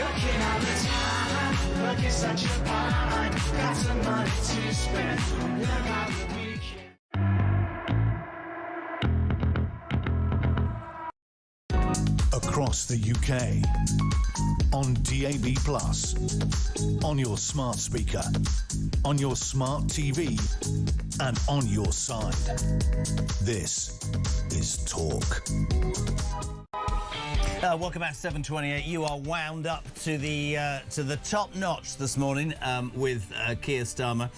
My mate Rob in Newcastle doesn't mince his words. Went to bed in the UK, Jez. Feel I woke up in North Korea. How can it be in a democracy where apparently free speech means everything to everybody, except in the place it matters most, the House of Commons, where we vote to send the people who would like to stand up and do their duty? These people are supposed to be honest, standout citizens that we respect and look up to, yet the leader has an option to override truth and honesty and do it publicly in front of the world and think it's okay. I am now ashamed of this country. It's beyond disgusting, and the man couldn't care less. He cares for no one but himself. Shame on him and shame on everybody that voted for him, including those Labour MPs. There's real anger tonight. I get it. Let's say good morning to Adam. Morning, Ad. Hi, Jezza. This is Adam from sunny Bournemouth. I was the one that come up to you yesterday when you were in the garage. That was me, my friend. Anyway, just on Keir Starmer, mate, he lied from the start.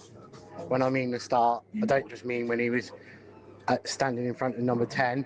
He lied on the manifesto, and he's lied ever since. And the problem with this is, when you lie, you have to lie again, and you have to keep lying, and that's the problem. And anyway, mate, great show as always. Keep up the great fight, Jezza. Lovely to see him yesterday. I thought he was going to pay my petrol, diesel, because it's obviously so expensive. But lovely man, and very nice to see you. Thank you for your support down there in Bournemouth. He said, "Where do you live?" I thought, I'm getting in the car. I'm not telling Matt. Follow me home. Good man, though, Ad. Thank you very much indeed. Good morning to Chris in Epsom. Morning, Christoph. Morning, Jezza. Great show, mate. Yesterday, I watched the Foreign and Commonwealth Office, Thornbury. I watched them give evidence for an hour and a half, 2 hours. Then I switched to the debate in the House of Commons, and I watched the whole debate. I was interested to see what people said. Your Labour MP friend, Carl, showed the integrity that all MPs should have with his speech in the debate, as did you mention the female MP. I've forgotten her name. Emma Lewell, yeah. Yeah, fantastic speeches. And I think Kemi Badenoch had possibly one of her best days in the House yesterday. And I actually felt that it was so obvious that he should refer himself to Starmer, refer himself to the Privileges Committee, that I actually felt that the Labour MPs would vote against him. Yeah. They obviously absolutely smashed, because there was no way, after watching 7 hours of that debate yesterday, there was no way in hell could anybody not agree that he needs to go in front of the... And do you know what's really interesting that I was thinking about actually just earlier, and then it's come up again as you're talking? So we heard from Sir Ian Duncan-Smith, a man I respect enormously as a politician, as a parliamentarian, who said that, you know, if you whip your MPs, you're almost giving the impression that you don't want to be in front of that committee. So if you referred yourself, but also what that does, it breeds resentment. He was telling us how whips will go around saying, "Oh, mate, I've got this on you," or "You'll be deselected next time." But I wonder how many MPs over the next... Well, I would have thought they would have sussed out yesterday. Will go, if we carry on with this man... Our jobs are toast anyway, mate, because we're going to be obliterated, so maybe we should stand up for what we believe. But more important than that, Chris, do they not care what the British public think? Because I keep going back to this, which I don't get. I don't know whether this Labour government doesn't care, thinks it's too important, thinks it's got 5 years, doesn't want a future. The silent majority absolutely know what this man is, and they will now make a judgment on those sheep Labour MPs who did what they were told against, I suspect, their better judgment. That's a massive problem for them. Well, Jez, I make you absolutely right, but I felt the fulcrum came yesterday in the debate. I felt that they would understand, the Labour MPs would understand that if he doesn't go in front of the Privileges Committee, they're going to go on the doorstep asking for votes, and they're going to get that thrown in their face. It is going to come back and bite them so hard that, as far as I'm concerned, the Labour Party now have trashed any legitimacy they had whatsoever. It's really interesting to me. I've got to move on, but imagine this: in the space of 2.5 short years, buddy, we have looked at and discussed the possibility that the two parties that have ruled this country for decades are not going to not exist, but both are, I mean, the Tories were obliterated from where they were. The same will happen with Labour, and that's why we're in what we're in. Christine Epsom, thank you so much indeed. Just gone 7:30. That's the chair arm, by the way. I don't quite know what's going on there. And I know, what a strange noise. Morning, Jez. Oh, no. Oh, God. Zarina, lovely. Why can't the government link the benefits to work? Yeah, we'll do that later. Yeah, well, I'm going to do all of those benefit calls. I completely agree. It's lots to talk about, Ian. Ian Duncan Smith, I just want to go, if I can, to the political editor of The Independent. Great to have him on this morning. David Maddox, good morning, sir. How are you? Morning, Jerry, mate. Fine. How are you? Well, I'm all right, but I don't think I've ever... I try and come in every day hoping that we won't discuss Keir Starmer because it bores the bits off me, but these people are beyond infuriated. And I'm going to ask you, David, something that I've asked everybody this morning. And you're a political, you know, you're switched on. I'm not. Does anybody around Starmer, or even Starmer himself with his precious Vic, not understand the depth of anger, the depth of feeling that it is a cover-up, that it's a stitch-up? Do they not understand that this is... He's mortally wounded by this. It's done. I've always thought with the British people, that when you lose them, you lose them. And has he not lost them, David? I think he has by a mile, man. To be honest, I think he'd lost them a long time ago. He didn't need this latest scandal at all. I mean, it's been 2 miserable years for him and for the Labour Party. I mean, I actually think we're kind of hitting... I think you hit the nail on the head, actually. I think we're hitting kind of existential levels of crisis for Labour because... You know, they were out of office for 14 years and they've been given one last chance. They've been given this chance, amazing chance with a big majority. They've blown it at every corner, every turn. And it's, you know, this latest scandal with Mandelson's just got worse and worse and worse. It just undermines any idea of integrity and judgment. And what happened last night, I have to say, and you know, I mean, I'm a reporter normally. I just report the news, but it was pretty shocking. I don't remember a government covering itself like that, whipping its MPs, forcing them to stop an investigation. You know, not to say he was guilty, but to stop an actual investigation. But why? But David, that's the point. Why would you stop an investigation? Well, why would you not refer yourself if you say you're inside? What I love about your comment is summed up by Phil in Nottingham, and this is just a shot at the hundreds of similar messages I've had. Phil, whipping your MPs to vote a certain way. I thought we lived in a democracy. This sounds more like a bloody dictatorship. Surely we elect our local MPs to represent us. So if they then cannot vote on what they believe we want, what is the damn point in having this system in the first place? Well, this is it. And also, you know, Parliament's kind of run by convention rather than rules. Yeah. And it's basically doing the honourable thing, doing the right thing. And that was, you know, when the Tories were in this position, for all the criticism about the Tories, when they were in this position with Boris Johnson, they just allowed the investigation to happen. There wasn't even a vote. Yep. Their MPs on that committee, on the Privileges Committee, investigated it properly, came to the conclusions fairly. They put, you know, as somebody said to me, they put integrity before party. Yep. On that. And Labour have just turned that on its head. And, you know, it's going to cause problems. I saw the shame on you sort of social media stuff going out last night already on Labour MPs who had voted to stop it. They're going to get a lot more of this going forward.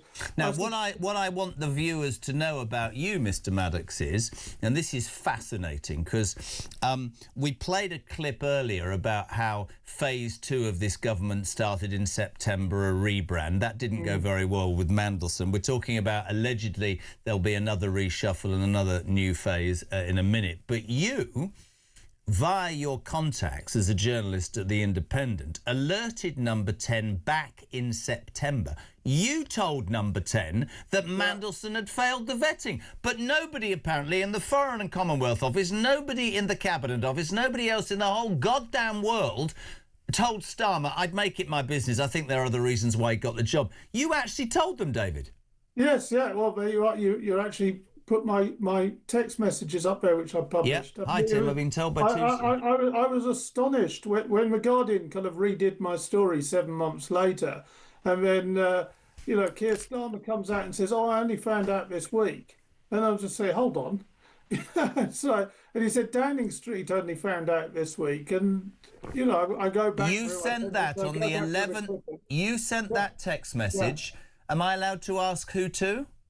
Yes, it's to the Director of Communications, or the then Director of Communications, Tim Allen. You can see hi, Tim, at the start of that message. If you're listening on the radio, David Maddox, political editor of The Independent, sent this on the 11th of September 2025 to the then Head of Communications, Tim Allen, at 10 Downing Street. Hi, Tim.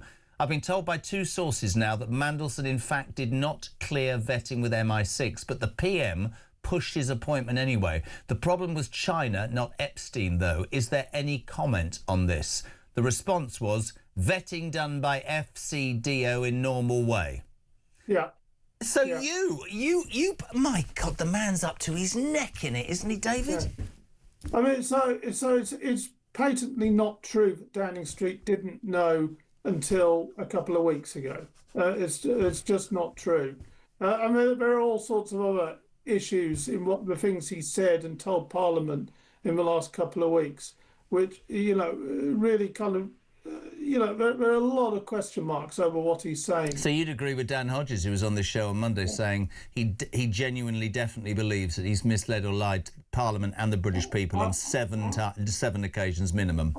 I think so. Yes, I think so. But there ought to be an investigation into it. There ought to be a kind of proper consideration, but they've blocked that. And I think, as your listeners were reflecting, people were, in fact, I came home last night and my family said, not particularly political, but a kind of a reaction was the same. Well, if he was innocent, he wouldn't be worried about an investigation. So, and that's my point. You and Dan and journalists that you have the utmost respect for, but I keep asking the same question.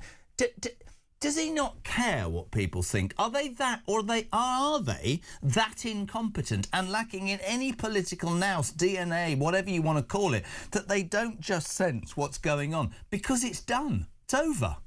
It's done. This government is so far in the bunker. It's in so much political trouble that, he's destroying careers, throwing people under the bus, sacking people left, right, and centre.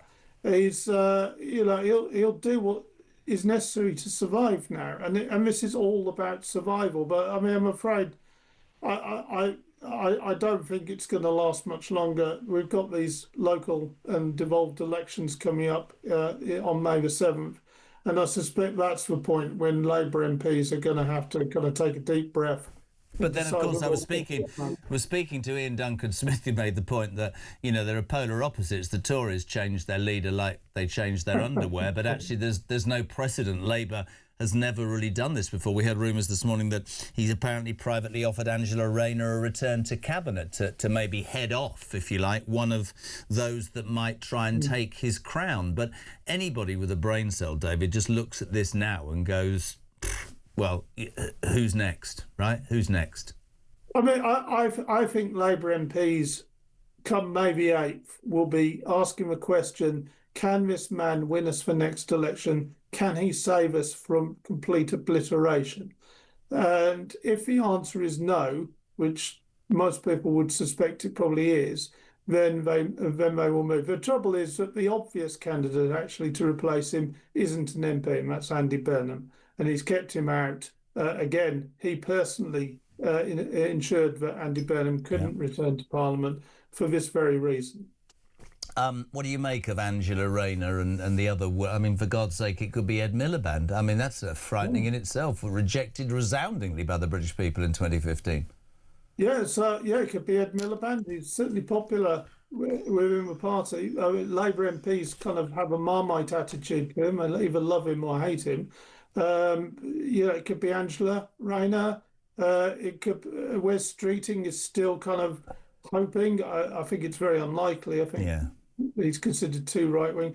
But the one to kind of look out for him, but keep on being told is Al Khan's this defence. Well, now, this is really interesting because I brought this up yesterday, David. I'd like to ask you, people are shaking their heads, but he's the security minister. Don't get me on the Troubles bill. I think that's the most disgusting piece of legislation, and I don't think he supports it. But he was away the other night from the Troubles bill, the Securities and Armed Forces minister. Many have said he is on resignation watch and could be, if you like, a stalking horse. You've heard that as well, right? Yeah, I have, and a lot of MPs rate him, especially in that kind of 2024 intake.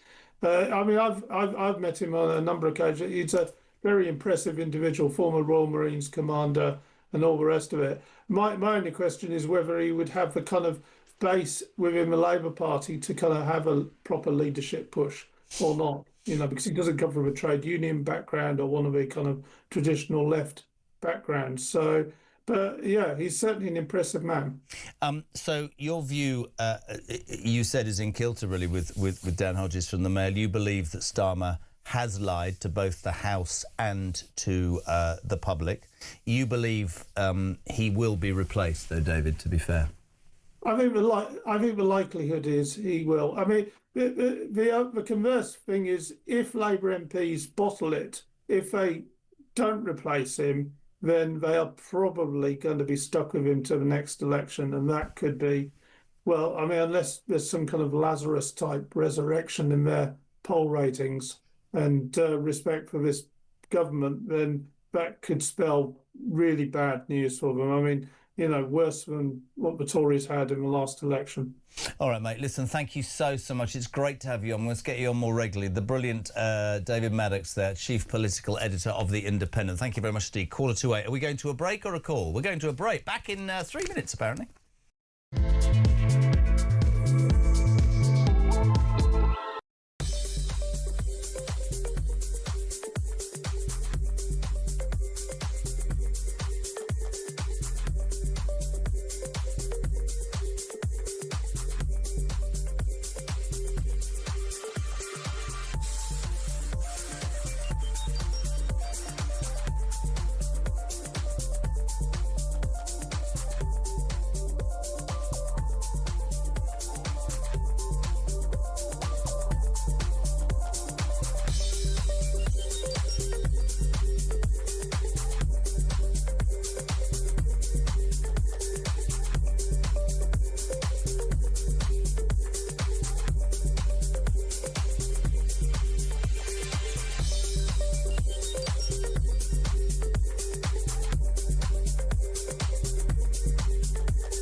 Across the UK, on DAB+, on your smart speaker, on your smart TV, and on your side. This is Talk. Welcome back, my friends. It is 7:45. We're live across the UK. You're very welcome to Talk Breakfast, the home of common sense and the home of alarm clock Brits. They are having their say about Keir Starmer's government this morning. Morning, Dan. Morning, Jezza. Dan from Bedfordshire here. So we are living in a communist state.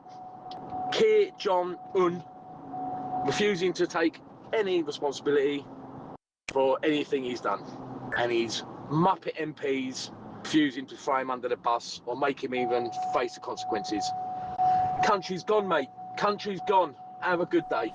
What a happy old Wednesday it is here. 7:45. I try and get all sides. We say a very good morning to Henry Murison. I hope I've got this right, Murison. Former Labour advisor. Henry, welcome to Talk Breakfast. How are you? Lovely to join you, Jeremy. Now CEO of the Northern Powerhouse Partnership. Jake Berry was part of that. Well done, my friend.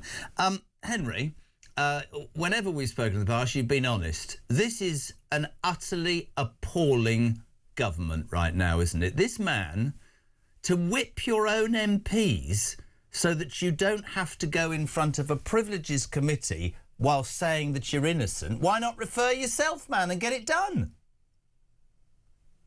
I think the presentation of this clearly hasn't gone well for the Prime Minister, but there are obviously already processes in train. There's the humble address with lots of documents that will show whether the Prime Minister has been straight or not. There's also the Foreign Affairs Committee. Do you think he's been straight? Serious question. We've listened to Ollie Robbins say there was pressure. We listened to Philip Barton saying the government was uninterested in the vetting process. We've seen McSweeney take the bullet, if you like.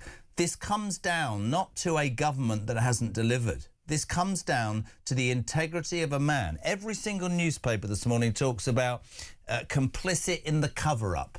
Do you believe that Keir Starmer misled the House of Commons and the British people? I think he made a terrible decision in appointing Peter Mandelson, but I don't think that makes him a liar. And I think that the nature of this debate is that clearly out here in the real world, and lots of your listeners do care about this. I've been listening this morning, as I'm sure others have, to lots of people who don't like Keir Starmer. But I think the real reason they don't like Keir Starmer is because of the cost of living challenges, because of the challenges affecting them in their everyday lives. I think this is still largely a kind of something that you and I take an interest in lots of detail. Of course, we will argue about the details of it.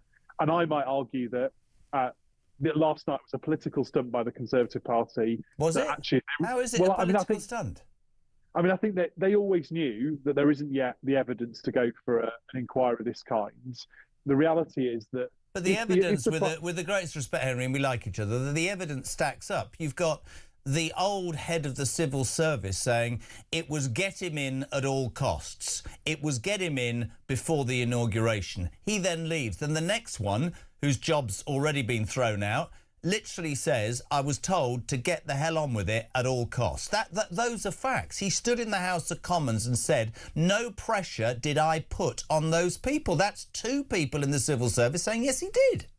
Ollie also said, to be fair, Jeremy, that he didn't think he was under no pressure to get a particular outcome from the vetting just to make sure it was done quickly. And I think anyone in government, and I think Bridget Phillipson, the Education Secretary, said this on the media round yesterday, the Prime Minister's point of argument, and I think where they have actually got a point, is that no one was saying, get this answer from the vetting. What they were saying was, get it done generally. And I think the fact that things in government take a long time to sort out, the fact that they were keen that the new ambassador, whoever it was there by inauguration, is not completely unreasonable. You know, I used to work for George Osborne in this job when he was my chair. He was the other candidate. Whether it had been George or Peter, I would have argued that they should be there in time. No, Henry, I get that. But is it due process if you're putting pressure? Let me tell you something else where I absolutely believe that what's he called? Keir Starmer lied. He said in the House of Commons, Number 10 didn't know that Mandelson had failed the vetting. That's what he said, right? Now, you can pick apart the structure of Number 10, but David Maddox, the political editor of The Independent, has just shown us, it's been on the screen, that he sent an email on the 11th of September 2025 to the then head of communications, Tim Allen, saying, I've heard it from two sources, and the bloke went, no. They did know. That's what I'm saying. We can argue, and you and I are the same. We want to talk about potholes and cost of living, and people can't pay their bills, and this government hasn't done that. That's an absolute fact. The last lot didn't. But the whole country, with everything that's going on, is stuck because this bloody man thinks it's okay to whip his MPs in to prevent him from... And my question to you is the same now as it was at the beginning. If he hasn't lied, refer yourself, deal with this and get on with running this country. I think all of that, in terms of what David had to say before, and I have the utmost respect for David, is absolutely true. But isn't it a bit of a shocker that a journalist in the lobby was telling Number 10 that there might have been an issue with the vetting before anyone at the Foreign Office bothered to tell the Prime Minister. But then I would suggest, yeah, okay, I can criticise the Foreign Office, the Home Office, absolutely. But what I can't get my head round, and you would know this, and I probably, for some people, I put it in wrong terms. We know he was called the Prince of Darkness. We know he had to resign in disgrace twice. We know everything about Mandelson. We didn't apparently know the depth of his disgusting relationship with the vile paedophile Jeffrey Epstein. But, Henry, many people from the centre to the right look at this and go, how has anyone with one brain cell decided that this was a good idea?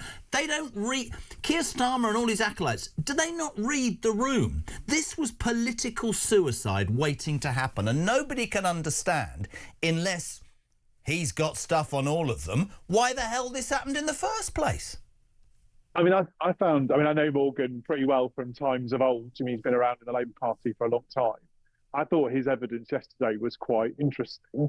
And it doesn't surprise me that Peter might have suggested himself for this job. That's a very Peter Mandelson type thing to do. And that explanation of events actually sounds pretty credible. Now, I don't think it reflects well on Keir or on Morgan, because they both should have realised this was a political disaster waiting to happen. But lots of talking heads, right, were on the radio on programmes like this saying how inspired it was.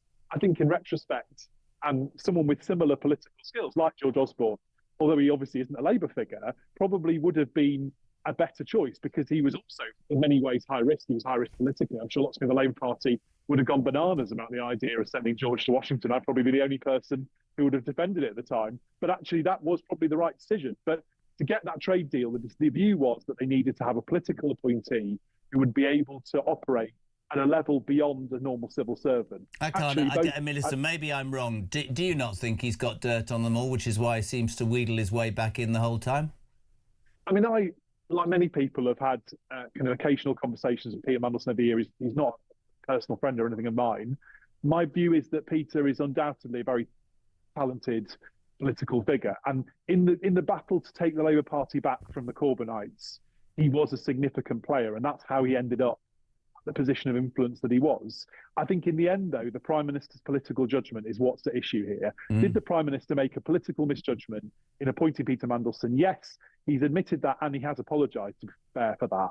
Is he a liar? I don't think the evidence stacks up for that. And I think the whole point of this is, as you allude to, we're a week from the local elections, and me and anyone else who has any vague understanding of the Labour Party is having to try and intercede and try and explain what on earth might be going on. And listen, fair Not play talking to you. about the investment that's coming into other parts of the country, which is what would probably turn around the locals. Because the big issue for Keir Starmer is not whether he survives this crisis. I think he will. The issue is whether he can survive the crisis after next Thursday's local elections. Couldn't agree more. It's a bigger issue for him. Let's talk very quickly. Haven't got much time. We talked about, his judgment, and you're entirely right. That's what it's about. It's also about those MPs that blindly followed him. Very quick answers to very quick questions. In your mind, is it a mistake to bring back Angela Rayner? Until the HMRC give her a clean bit of health, yes.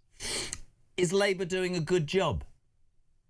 I mean, I'm no longer a frontline Labour figure as I was in my kind of misspent youth, but I would argue that on lots of practical issues, particularly the Chancellor, for all her bad press, do you mean, and lots of body blows she's taken, actually has got the calls right. Before the crisis in Iran, the economy was turning around. That is the reality. When she took... Sorry, I wish I had more time. But Henry, come on. The Tories, I stopped listening to the Tories 5 years ago, but when they left power, we were the second most successful economy in the G7. We're now in an absolutely horrendous position. We're spending, £120 million a year on paying interests on debts. It is typical Labour, right? If you arrive within a £22 million black hole or whatever it is, and you give your union mates 30% on day one, right, you're in trouble. Do you believe that Keir Starmer's done a good job as Prime Minister, Henry Murison?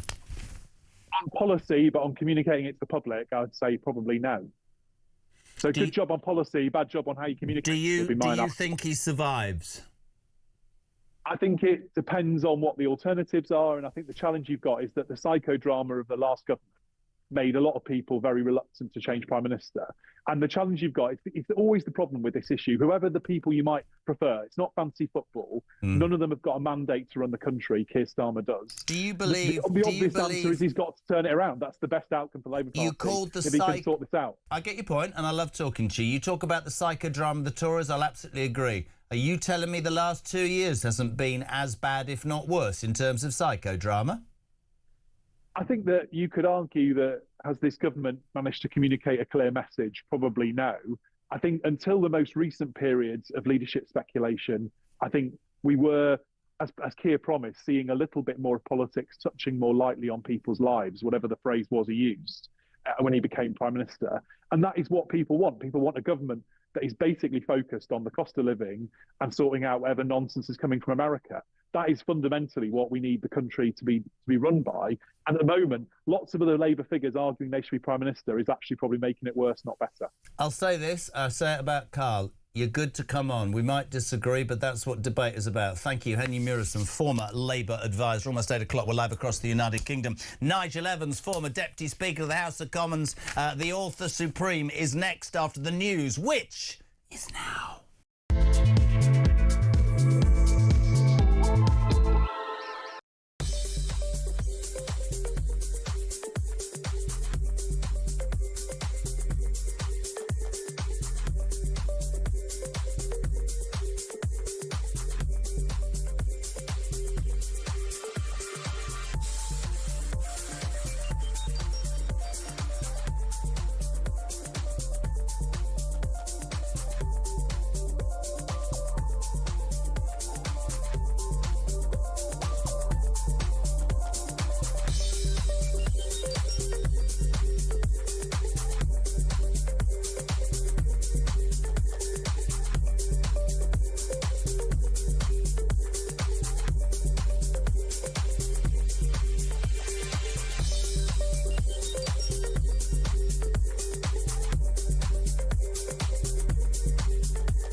A position taken from the Cabinet Office was that there was no need to vet Mandelson. He was a member of the House of Lords, he was a Privy Councillor.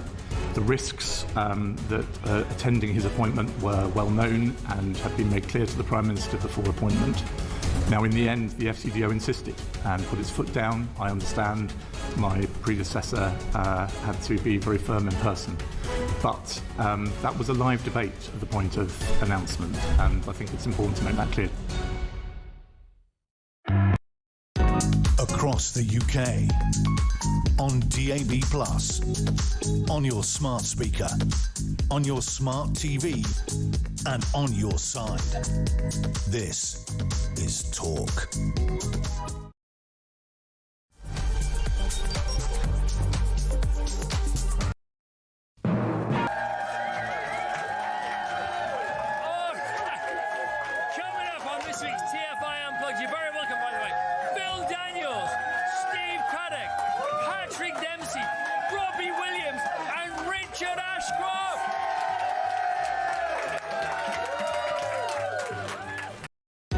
Across the UK, on DAB+, on your smart speaker, on your smart TV, and on your side. This is Talk.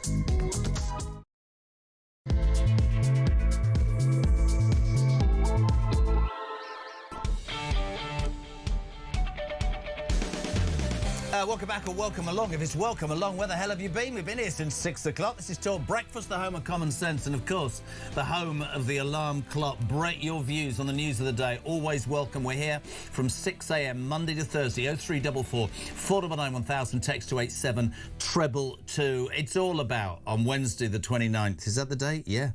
It's not the 28th. It's the 20th. It says Wednesday the 28th here. It's the 29th. See? Honestly. What are you waking up to? You're waking up to just complete outrage from many, many, many people, including Labour voters. Last night, the MPs in the House of Commons voted on whether Keir Starmer should face the Privileges Committee on this alleged cover-up over Mandelson, what he knew, what he didn't know. He's been thrown to the wolves by the Foreign Office. Yesterday, his little acolyte, McSweeney, in his cheap suit, he sort of said, no, it was all me. Labour MPs were told, you vote with the Prime Minister or you're out. We'll make sure you're deselected. We'll bring up dirt on you. It's called a whip, a three-line whip.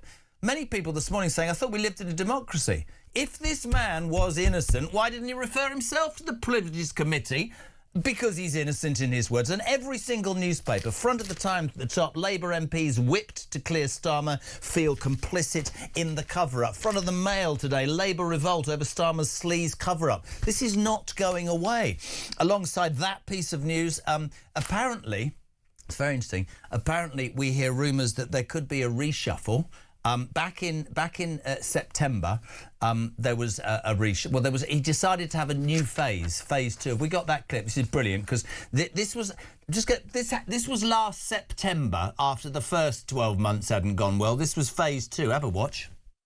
Summer's definitely over, and this morning we've got all the number 10 staff together and talked through what phase 2 of the government is going to look like and feel like. So we go into phase 2, 1st of September 2025, in good spirits, confident and with conviction about what we're doing. It needs a more powerful number 10, so we've added to the team with some really important new members.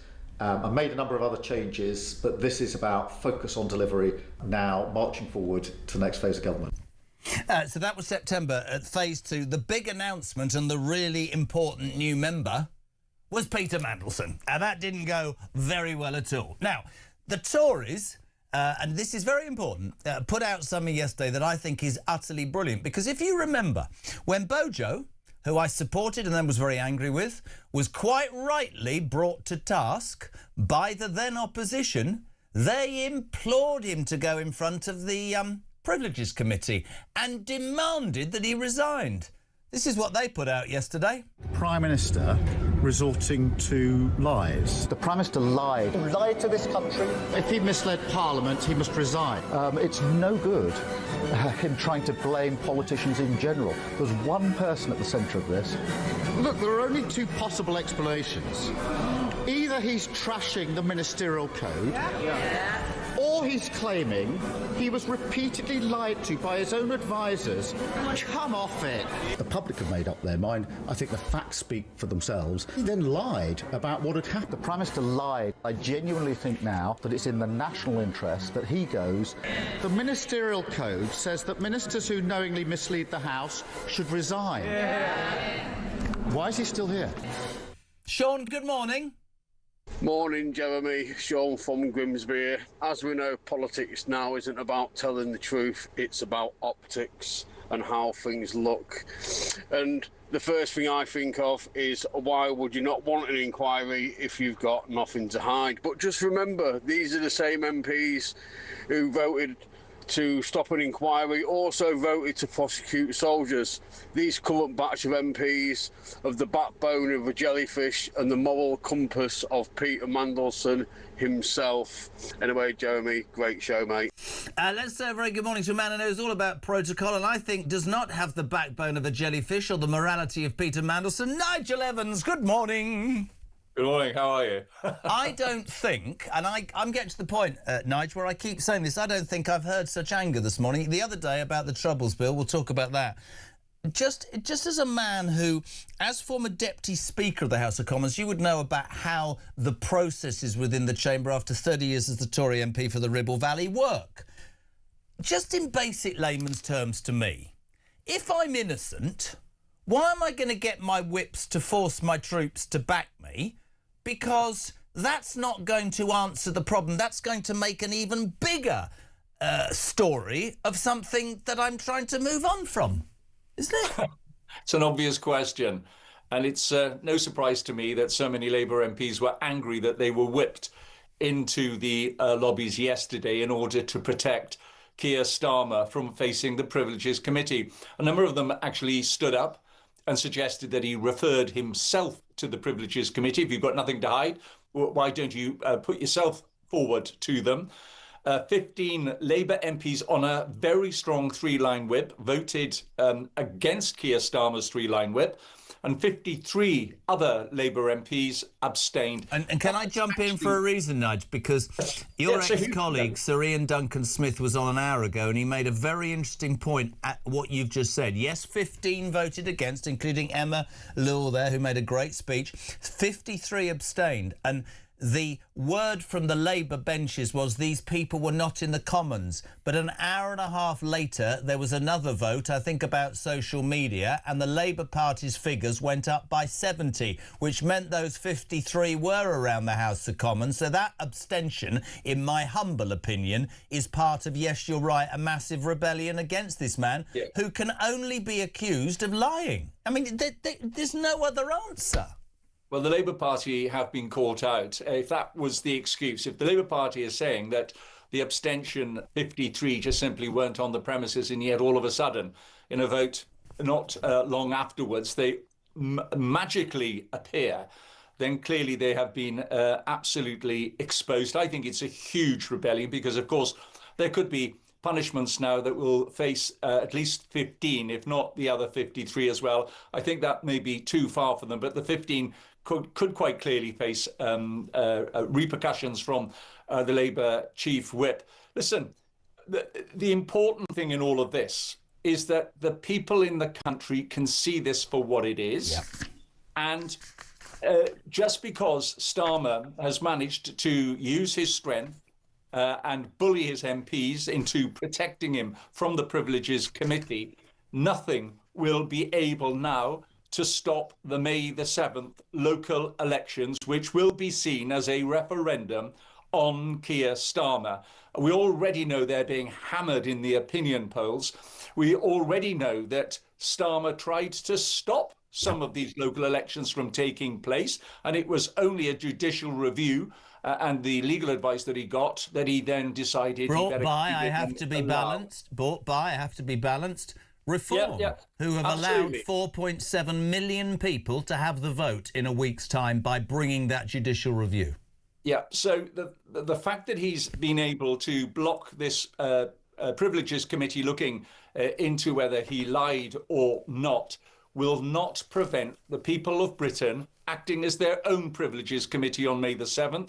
And we already know from the opinion polls they're being hammered in Scotland, hammered in Wales. Even in Wales, they're being predicted to either go third or in fourth place when they have ruled Wales ever since devolution came about. And they're going to be hammered in England as well. So he can run, he can hide, but on May the 7th, he will face the wrath of the British public, who will judge him not only on his actions yesterday in Parliament in forcing his Labour MPs to protect him, but also on the number of other things that he has done, which has been counter to what he said he would do in the general election of 2024. The electorate are angry. I spoke to one Labour MP 2 weeks ago, and she said to me, you know, people detest us, Nigel. They detest us. And they're angry about us. And they will get that opportunity on May the 7th.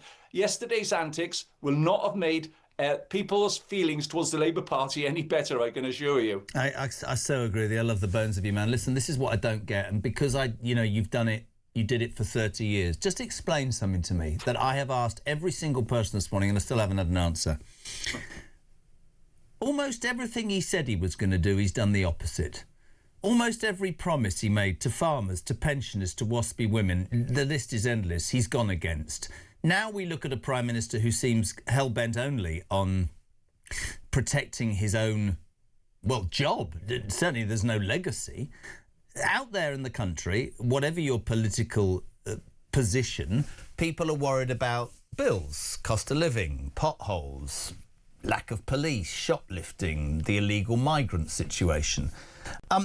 Does this man, and I don't want to make it personal, I want to get an opinion from somebody who I respect, does this man have no concern at all about the electorate? Is he so far up his own backside with his large majority that he thinks he can ride roughshod over what everybody I ever speak to believes in? Everybody, everywhere. Petrol station yesterday, bloke, you heard him, came straight up to me and went, what the hell's going on? Why am I working all my life? Is it that? Is it sheer I'm too important, or is he, and I can't think of a better phrase, don't worry, Kristen, just politically thick, politically incapable, doesn't have it in him, doesn't have the DNA to sniff anything out, man, because you would look at Mandelson, Nigel, and you'd go, you are taking the mickey, aren't you? As nobody sort of sussed it. I just don't get the decisions, man. No, he's politically arrogant, and he got an easy ride coming into power in 2024 because Rishi Sunak gave up in the end, called an early election. Had he only carried on for another 6 months and been stronger, then I suspect the Labour Party would have still won, but not with as big a majority. I mean, people have got to remember as well that in 2024, just simply because he's got a huge majority, he did not get a huge vote. It was just over 53%. He got less than Jeremy Corbyn got.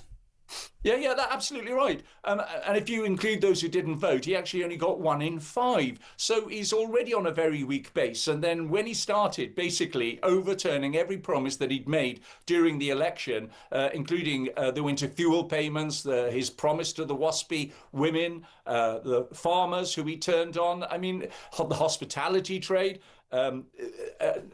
national insurance, employers going up. I mean, all of these things, plus others, you know, the Lord Allygate when he was given clothes and glasses. I mean, the list is almost endless. And you know, so basically what he wants to do is retain the position of Prime Minister. He rather likes the position, but he's not fit for the office. And that is the problem with Keir Starmer. And his solution to the problem, we find from reading in the papers today, is to bring back Angela Rayner, somebody who's under investigation from HMRC for avoiding paying stamp duty. That's the allegation on the second home that she had. And that is his solution. He thinks he can do a deal with her. I mean, the only reason that Starmer has not already been turned on is because there's nobody there who can come forward who's able to take him on. But you're a little bit late with your news. Yes, the papers are reporting that Angela Rayner could be given a seat back to apparently head off a leadership thing. But have you heard that there is a possibility he's next going to bring back the anti-corruption minister, Shulit Sadiq, who was actually fired for corruption in Bangladesh? I mean, what next? We're going to bring back the transport minister. Yeah, bring back Louise Haig. Honestly, he said the phone had been nicked, and that was a lie. The thing is, right, it was brought home to me massively, Nige, in the last 24 hours. You know, our king, you and I are royalists, right? 77, not in the best of health, has gone to America and with soft diplomacy has done the most extraordinary job and has shown in 48 hours what it is to be a statesman. Whether you agree or disagree with the royal family, I agree. I think unbelievable. He's got Donald Trump eating out of the palm of his hand. It shouldn't be down to the king. Internationally, we're a laughing stock, whether it's not allowing our bases to be used, whatever it is. And you look at this man and you go, so internationally you've made us a laughing stock. You keep going on about working families. Go north of Watford Gap here and ask working people, because they don't relate to the Labour Party anymore, whether it's the Greens, whether it's Reform, whoever it is, they don't relate to Labour. And you're so right. The British people see him for who he is. They are absolutely on the money, and they are saying, you're not up to it, or you're a fraud, or you're a liar, or this is a cover-up. There's no legacy. This is just a matter of when, not if, isn't it? Absolutely. I mean, if you recall, the relationship with the United States of America, it hit the buffers when Starmer refused to allow bases to be used by the United States of America, and then 2 days later decided to allow them to be used. And then, of course, it took us over a week to get a ship to Cyprus when the French and the Greeks were already there. It's still not there. HMS Dragon, you feet. Is it got there? That's right, and then it got taken in for servicing. I mean, we became an international laughingstock. And what's happened since the King has gone to the United States of America? The King Charles is on the front page of newspapers throughout the entire world. His speeches, both yesterday and the day before, were absolutely incredible. He has shown the power of soft diplomacy against basically a prime minister who has humiliated the United Kingdom. Thank goodness for King Charles. And do you know what strikes me as well, Jeremy, if you remember, there were some within the Labour Party who tried to stop the royal visit from going ahead. They didn't want Charles to go to America. Emily Thornberry being one of them, who said, oh, no. America needs to pay a price for Donald Trump's remarks.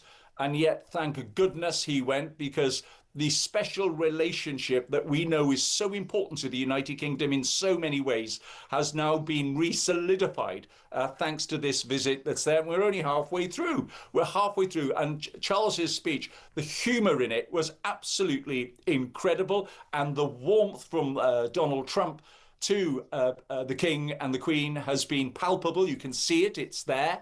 And we should really be using this as much as we possibly can. If ever Donald Trump comes to Britain, we need to hide Keir Starmer, if he's still the Prime Minister, and make sure that he only meets King Charles and the Queen. Don't get me wrong, I'm not all for everything Donald Trump says, but there's a way of dealing with people like that. And I tell this every day, and the team go, oh. I remember seeing him about 2 weeks after he got elected, meeting Trump, and they walked outside, and Trump had one of those big files and he'd signed something, and he dropped the papers. Have you seen this? And Starmer was on his knees picking up the paper like a naughty boy, you big idiot. Listen, love having you on. How's the book going? Well, it's August is when I'm going to restart it. I'm going to do 3 weeks solid to finish it. So I'm looking forward to the summer somewhere, wherever. Am I in it? Yeah. You will be. Don't worry, Jeremy. Don't worry. I mean, do you want a £5,000 mention or a £10,000 mention? I just don't want the truth about what we used to get up to. I'm joking. Thank you very much indeed. The legend that is Nigel Evans. 8:20. We're live across the United Kingdom. It's that time. We'll go to Kevin Hodenrath, the chairman of the Conservative Party, in a minute, but I'm afraid there's more important things. Oliver will not get out the car to go to school, and I say good morning, Ollie Bobs. I hope you're all right, mate. And Rissy Roo. Behave yourselves. Have a great day. Love you loads. Morning, Richard. I just want to pick up on something one of your last guests said, the former Labour advisor. He was talking about how it was a light touch government. Light touch? They're banning fish from schools. They wanted to play around with your pensions. They're trying to control what you say. How is it a light touch government when they censor what's on the internet? I'm sorry, absolutely outrageous comment. There's no way that this government wants to be light touch. They want to control what you do, control what you see, and control what you think. 8:20, 0344 499 1000. Text to 87222. Let's go to the chairman of the Conservative Party. Is he outdoors? I suspect he is. It's a bright sunny morning in London town. Kevin Hodenrath, a very good morning, sir. How are you? Good morning, Jeremy. Very well, thank you. Beautiful day here. How can you be the chairman of the party that... Oh, there they are, the idiots behind. How can you bring such a political stunt as you did last night? Shame on you, Kevin. What a... Honestly, mate, last night, I mean, just the view from almost every part of the media and every single commentator is... If you're telling the truth, mate, refer yourself to the Privileges Committee, get this done, and don't force your MPs to back you, who now look like they're all complicit in this cover-up. Yes, exactly. And a political stunt, that's interesting, because why, if it was a political stunt, why did 15 Labour members of Parliament and more who couldn't attend last night for various other reasons vote with us? And because they see what you see, and that is the truth in Parliament is very important, and holding the Prime Minister to a high standard, and the standard, of course, he held other people to, is very important. And you know, he talks about there's really some really important things going on right now. Of course there are, the cost of living, but we could help with some of the solutions on that if he worked with us, of course. But the reality is that he sacked one of the top officials in this country, Ollie Robbins, at the start of this process, and these people are really important in terms of the proper governance and the proper running of this country. So we think it is very important that we do get to the truth of this. We still have not got to the bottom of this. All the documentation around the appointments of Peter Mandelson has not been revealed yet, and we want to make sure it is, because according to the public, to polls, the 60% of the public want to see the truth coming out and want to see the Prime Minister face a proper investigation about his conduct in this matter.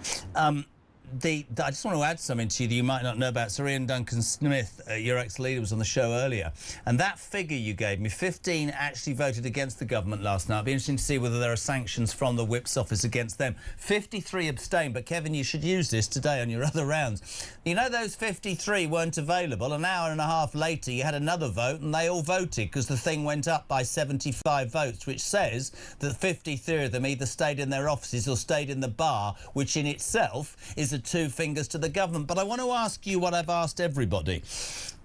We've seen Ollie Robbins, we've seen Philip Barton, we've seen Morgan McSweeney take the rap. That didn't, in my opinion, that didn't convince me at all.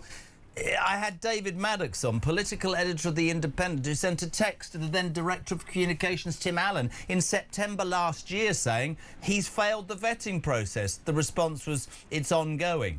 They did know. Dan Hodges in the Mail told me on Monday he has lied to the House 7 times minimum, right? How in the name of God does this man expect the British people to allow him to continue when the only way he's surviving is by frog-marching his MPs and making them vote against what, unbelievably for many people, is a lie? I think most people know that by now, Kev. Yeah, I totally agree with all that. Can I just add to your numbers, actually? It's an interesting statistic you quote, but also the other 2 people didn't turn up are Nigel Farage and Robert Jenrick. They didn't vote with us last night either. They were missing. And the point about that is politics isn't punditry. It's not just about standing on the sidelines and criticising. It's doing the hard work, as Kemi Badenoch is doing, to hold this government to account. Because he has lied, or at least he's been recklessly negligent in all these matters. I personally think he has lied time and time again. But the most important thing, he's a very poor Prime Minister. And what we want to do is hold him to account by any means possible to actually establish the fact that he has lied and therefore he'd have to resign. I think he will resign sooner or later. We've got the May the 7th elections, the local elections coming up then. I think the May the 7th elections, that will be a vote by the public on Keir Starmer. Yeah. And I think when that happens, when they get the devastating results around that, at that point in time, he'll decide his time is up and we can change Prime Ministers and hopefully get somebody running this country who is actually fit for purpose, because the country is not doing well under Keir Starmer. Business confidence is dropping, consumer confidence is dropping, inflation is rising, cost of living is going up. We have solutions to those things. We've got our cheap power plan that we have put to the government. We'll work with them on, that would reduce the cost of energy to households and businesses by 20%. Start drilling again in the North Sea, which is the obvious thing to do right now, and to scrap the intended 5p rise in fuel duty that's due to start this autumn. All those things we're willing to work with the government on to keep the government honest. We can move the country forward, but not under this Prime Minister. The alternatives to many of us are perhaps even more frightening than what's here. But in essence, we're talking, as you quite rightly say, Kev, about the integrity, about the ability to make a decision. And I, as I said to you at the beginning, I don't know whether the man is incompetent or just completely arrogant. Rumours this morning that Orange could be heading back, and also rumours, Kevin, of a reshuffle in about a week's time, because he wants to start phase 27. I think we had phase 2 last September, didn't we? You just get the feeling, certainly if you do this on a daily basis, that it's sort of like a duck, that the legs are going mad under the water and there seems to be very little direction. And as you said, the people in the country are worried about their bills, they're worried about potholes, they're worried about the fact that their shops get nicked, shoplifting is rife, there's no police. Those are the things that matter to people, not this. Because I had somebody on the Labour side this morning say, after 14 years of Tory psychodrama, and there was at the end, but the last 2 years, in my humble opinion, excuse the pun, has trumped even that. Well, it's one crisis after the next. It's been a mess since he took over, and clearly there are some international events that are making life even more difficult. But the reality is, many of the problems we have today over the last 2 years have been created by this Prime Minister. More tax, which has destroyed business confidence, more red tape, all those kind of things. Foolish political decisions like scrapping the winter fuel allowance, then U-turn on it. I think the work we've done in Parliament has brought about 16 U-turns by this government. Now, I think Keir Starmer will go in the coming weeks. I think then who the Labour Party chooses to lead the party and lead the country is up to the Labour Party themselves. But one thing I would say, if it's going to be Angela Rayner, I think, God forbid, but if it's Angela Rayner, she must settle her tax affairs first. She was caught tax dodging and lying about it, so before that can happen, she's got to make sure everything she owes to the country in terms of paying her debt to HMRC is settled before that can happen. But it's a complete mess. The most important factor in any organisation is leadership. The reality is the Labour Party and this country has been led by the wrong person right now, and we'd like to see Keir Starmer go.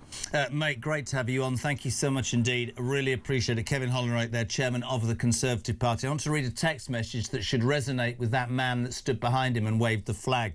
Whatever good the King, says Dave in South Gloucestershire, is managing to achieve in America, whatever bridges the brave King is managing to build, no doubt Starmer and his inept anti-Brexit bullies will undo everything good that he's done. Very interesting. Gary, Nigel, Jez, I have a question for you both. I have three daughters in...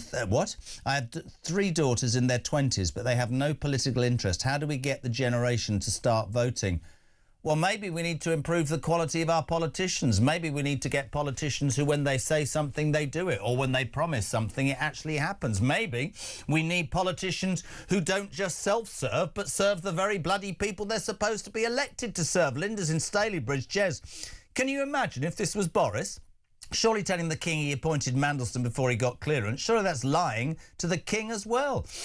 One angry man, Peter, I will no longer vote for reform, seeing as how Farage and Jenrick didn't turn up for the vote against Starmer. That was just mentioned by Kevin Hollinrake as well. What was this? Oh, yeah. Sarah from Derby. I thought Starmer was going to be transparent and clean up politics. He's a snake and is self-serving. He does not deserve to work for me. I am embarrassed. 0344 499 1000. It's 8:30 on Wednesday morning. Live across the UK, we go to the West Midlands. Tony, you're on Talk Breakfast. Good morning.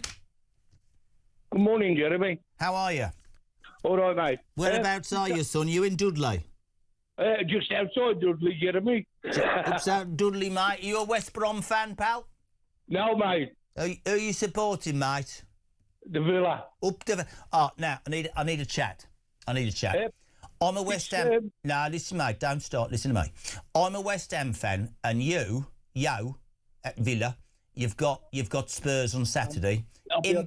In between the two Europa Cup games. If you rest all your good players, I'm coming to Villa Park and sorting you lot out. I need you to beat Spurs. Do you understand me? Yes, I want that. I want to see Spurs go down. Good boy, mate. That's lovely. Right, what you got for me, kiddo? About this Angela Rayner. What? Angela Rayner, the tax fiddler. Orange, yeah. Yeah. What you got to think about, what people haven't said, Lester Piggott, the jockey to the Queen, was had for tax, stripped of his titles and put in prison. And I'm not about putting her back into the government. And another thing, yes, they are about stopping these boats. You could stop that in one day. Stop the French fishing in our waters, and they'd stop the immigrants coming over. Well, I don't disagree with anything you've said, to be honest, but I feel like in a morning of quite, serious debate, I feel like my mate, Tony in the West Midlands, is the perfect candidate. We've talked Rayner, we've talked the King. Can we talk about birds? Birds? There's a story in the paper this morning, Archie. Listen to this. Birds in cities fear men. No. Birds in cities fear women more than men, according to research. On average, men were able to get 7.5 metres near an urban bird before they took flight, which is a metre closer than a woman, because a woman, apparently, according to research, within 8.5 metres, the bird does one. To establish which was more menacing, women or men, were recorded walking straight towards pigeons, starlings and other bird life in urban parks. And the birds consistently gravitated towards men than women. Any comment on that, Tony in Dudley? Well, I say that about birds, Jeremy. I feed the birds in my garden. You what? I feed my birds in the garden. You feed your birds... Do you have one of... Honest to God, do you feed them nuts in one of them things that hangs from your tree? No, I've made a special cage for them to get in and eat the stuff. Do they... This is very interesting to me. If you in the West Midlands put the food in, if the wife puts it in, do they go, oh, I'm not having that, and fly off? Do they like you more than the wife? Yes. I think there's a message in that, don't you? Yes. How long have you been married for? 51 years, and I was a working Brit for 45 years. Good man. How'd you last? I asked my dad once how he survived 60 years married to my mother, and he said, I stopped listening after 6 months. Any marital advice from you? Don't get married. Brilliant. OK, we'll pass that to Dean, who works in the office. He's going through a hard time, bless his heart. Good on you, Tone. We love it. It's 51 years, don't get married. Up the Villa. Beat the Spurs. We love you, man. 0344 499 1000. Morning, Carl. Hi, Jeremy. Carl from Coventry here. Well, what can I say? Morgan McSweeney. Yeah, I had a total different vision of him. When you hear about him, I was expecting to see someone say, like David Hay, to be questioned, you know, standing there. All we got was Alan Carr. I mean, really disappointing. Really disappointing. Just going to wait now and see what brilliant role they give him next. Thanks, Jeremy.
Position taken from the Cabinet Office was that there was no need to vet Mandelson. He was a member of the House of Lords, he was a Privy Councillor. The risks that attending his appointment were well known and had been made clear to the Prime Minister before appointment. Now, in the end, the FCDO insisted and put its foot down. I understand my predecessor had to be very firm in person. But that was a live debate at the point of announcement, and I think it's important to make that clear. Across the UK, on DAB+, on your smart speaker, on your smart TV, and on your side. This is Talk. Welcome back, my friends. Just gone 25 to 9. Julia here from 10 o'clock this morning. And don't forget, Prime Minister's Question Time, live and exclusive on Talk, will be a hell of a moment today. Starmer. Will he turn up? Will he answer a question? Will he hold a three-line vote on whether he should actually turn up or not? Thank you. Well, it's a lovely... That's very kind of you. Thank you so much indeed. So listen, if you want to be on 0344 499 1000... Jim in Chorley FM, you remember that? Why has Angela not yet settled the tax bill? Bill? I've no idea. I just want to read your text from Nadia. I think this is absolutely fantastic. We had Ian Duncan Smith on earlier. He's written a great piece in The Sun today, page 10, about how, unfortunately, we now live in a world where our benefits bill outstrips what the Exchequer gets in terms of tax from people that work, and how, you know, we need to have this debate. There are genuine people, quite rightly, who are helped by the rest of us paying tax so that they can get on with their lives, who can't find work. But we have to admit, as a nation, there are a feckless number of people now taking advantage. And it's got to the point, as he says today, where for most people, working turns out to be the wrong option because you'd be better off on the dole. It was never meant to be that. Nadji says going to work every day can be tough. Here's my scenario.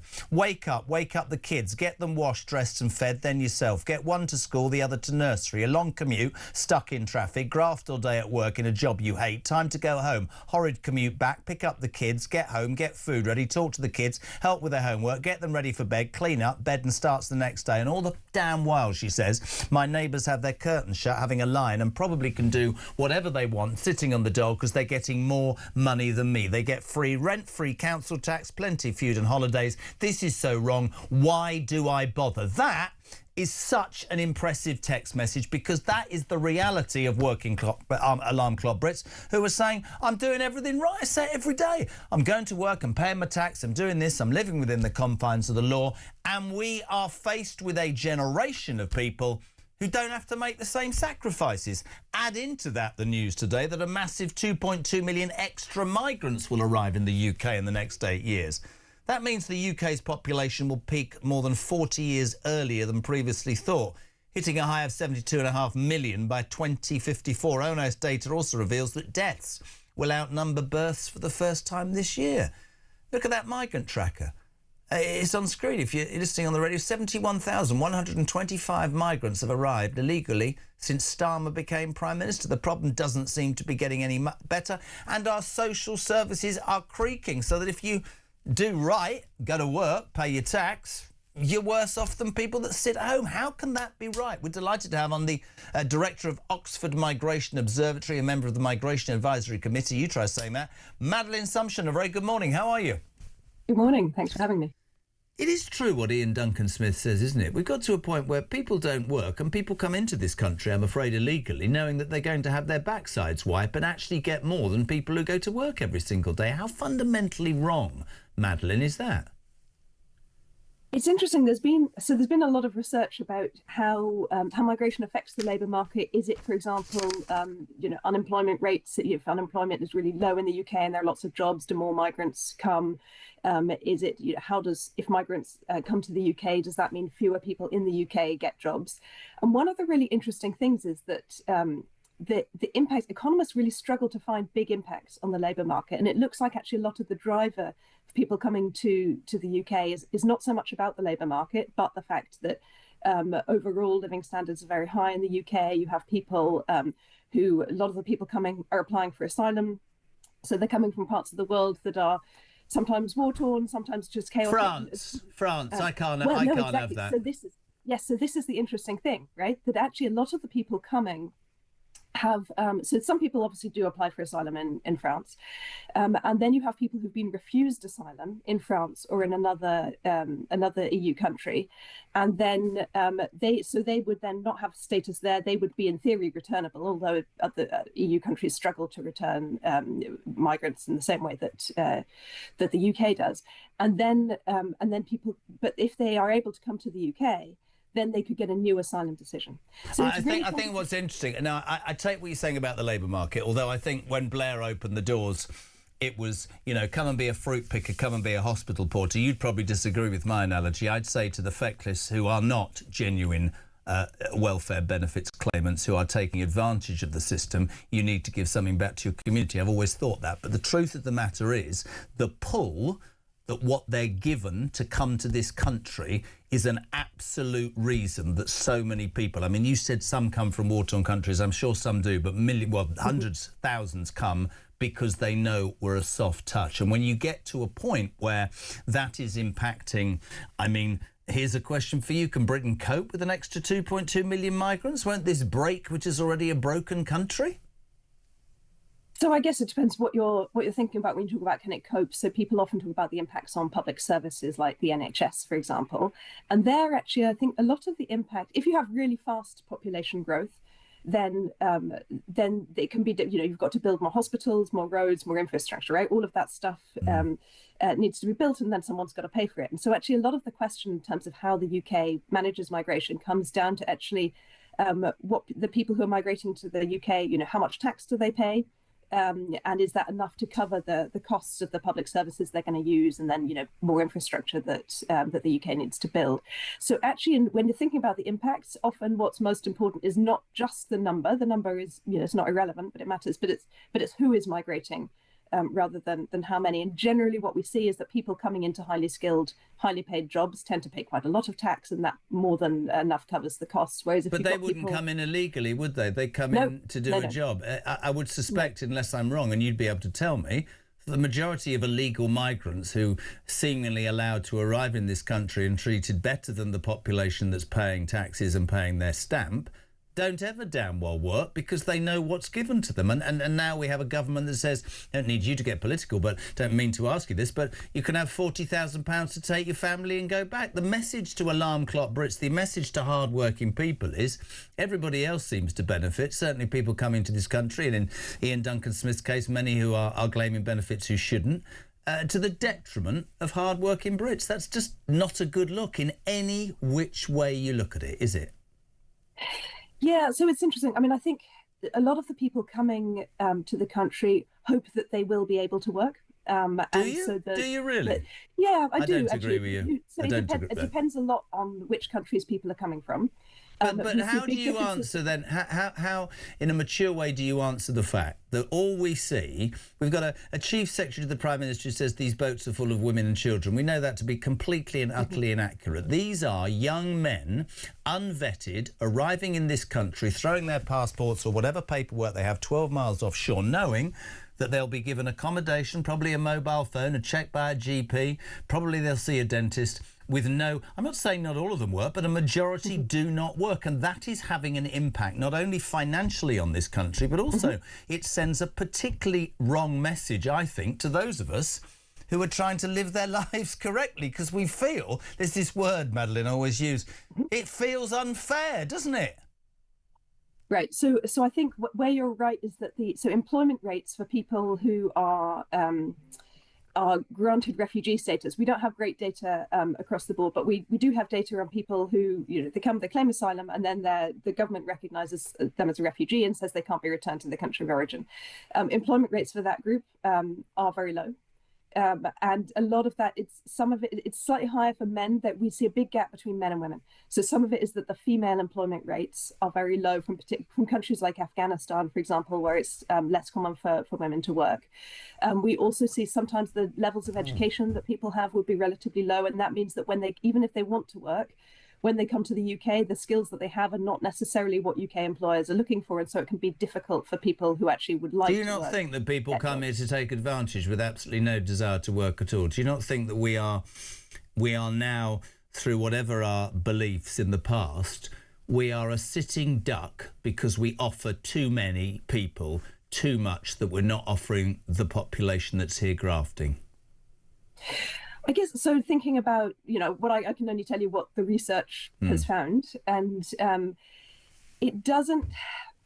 We know that there are various drivers of migration, right? So there are the general perception of the UK as being a sort of welcoming country where people can live. The perception that the UK has good quality public services. But we don't.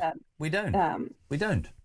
Well, the UK has a very good reputation, and often people don't necessarily, people who are coming here don't always have, the sort of finest detail. They don't necessarily always understand precisely what the policies are. A lot of it is the sort of, word of mouth, the general impression that people have about the UK, which does have a good, reputation as being a good place to live, and so that has an impact. I haven't seen actually research on sort of precise, how many people expect to be able to work, on how many people wouldn't plan to work at all. It's very difficult sometimes. Can I ask you, and I understand your research base, but do you not think that this country is a soft touch? Right. So I guess, how do we think about what is a soft touch? I suppose one way of thinking about that is comparing it to other countries. So is the UK... Well, you get a tent in France, but here you get a 4-star hotel. You can see a doctor, but if you've worked all your life, there's a 7-month waiting list. You can see a dentist the next day, but if you've worked here all your life, it'll take you 6 months. That is a soft touch, and that is giving to people who... the unfairness angles back. I mean, I think if you try and live your life correctly, you'd feel that other people are being benefited. And whilst I listen to the argument, these people are coming from war-torn countries, it doesn't stack up at all. That doesn't stack up. Because here's the thing, the reason why that doesn't stack up, Madeline. If you leave a war-torn country, this is just me talking, I could be wrong. I take my wife and kids with me. I wouldn't leave them in a war-torn country. And also, when I left that country, the first country that I came to that didn't have bombs raining down on my head, I would stop there because I would feel safe. But none of them do that. They don't stop there. They come to Britain. They come to Britain because Britain, in the past, has always been a sort of moral leader, however you want to describe it. But I think we're sort of past that now. I think we've got to a point where, I don't know whether it's generosity or blindness, however you want to put it, morality, we've got to a point now where it's being taken advantage of. and that is also to the detriment of the population living here. And I think that's why there is such a continued debate about what's going on. Yeah, I mean, on the point about war-torn countries, I think both points are correct, right? That originally people come from war-torn countries, then they go to the neighbouring country, and most people do stop there. Some people then continue on, and once they have left, once they've moved, from Eritrea and they've moved up, possibly they're in Turkey or Lebanon or what have you, then after that, the decision about whether to move on to Europe or further on to the UK is more of an economic decision. That obviously, that's not about safety, because people, you're absolutely right, people are safe in France. But it shouldn't be an economic decision when the economics of a country are struggling because of that not being dealt with, and I keep saying it, to then the detriment of your own population. Madeleine, fascinating. Love having you on. Thank you so much indeed. I have to move on. But Director of Oxford Migration Observatory, Madeleine Sumption, thank you very much indeed. 10 to 9. This is Talk Breakfast.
Across the UK, on DAB+, on your smart speaker, on your smart TV, and on your side.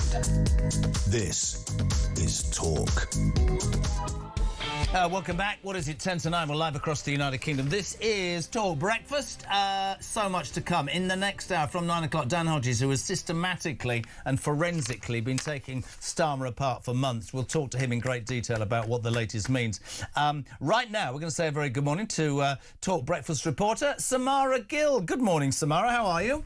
Great to be with you, Jeremy. And so much news overnight. My goodness. Somebody texted me earlier and said, I went to bed in England and woke up in North Korea. Our Prime Minister, to save his own back, has to frog march his own MPs through a lobby, despite the fact that they are now all complicit in what many people believe is a cover-up. But I want to talk to you because you've sort of become an authority on the royal family, haven't you? I mean, you really are. I mean, most of your work is about the royal family now. Have you been following this trip? Because I said this earlier, and I think it's really relevant. With everything that's going on domestically, to see a 77-year-old man with cancer, right, go and do what this man, King Charles, has done, having Donald Trump eating out of the palm of his hand, whilst also, emphasising the bond between America and the UK as irreplaceable and unbreakable. He's done a fantastic job, hasn't he, in the last couple of days?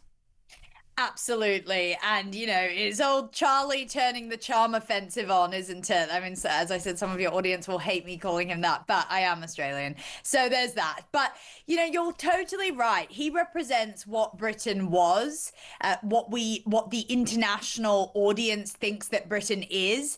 And I'm so grateful that he is restoring our public image to the rest of the world after Keir Starmer took an axe to it, or has taken an axe to it for the past couple of years. So I really think it is the best of Britain that he's showing, and his speech last night really encapsulated that. It was, they say that the old tale of if you're very close with someone in Britain, they'll start making jokes at you. And I think that was the funniest thing, because he was able to take jibes at Trump, but then pepper in some things that really congratulated him. And I think this is a great partnership. I'm really impressed by it. I think his approach is right. I agree with you, because what he does, which Starmer doesn't do, is, I mean, in that speech last night, there were one or two very poignant moments about NATO, about his service in the Royal Navy, about alliances, quite serious points, and then he'd drop in something like this. Did you hear the French comment? This is utterly, utterly brilliant.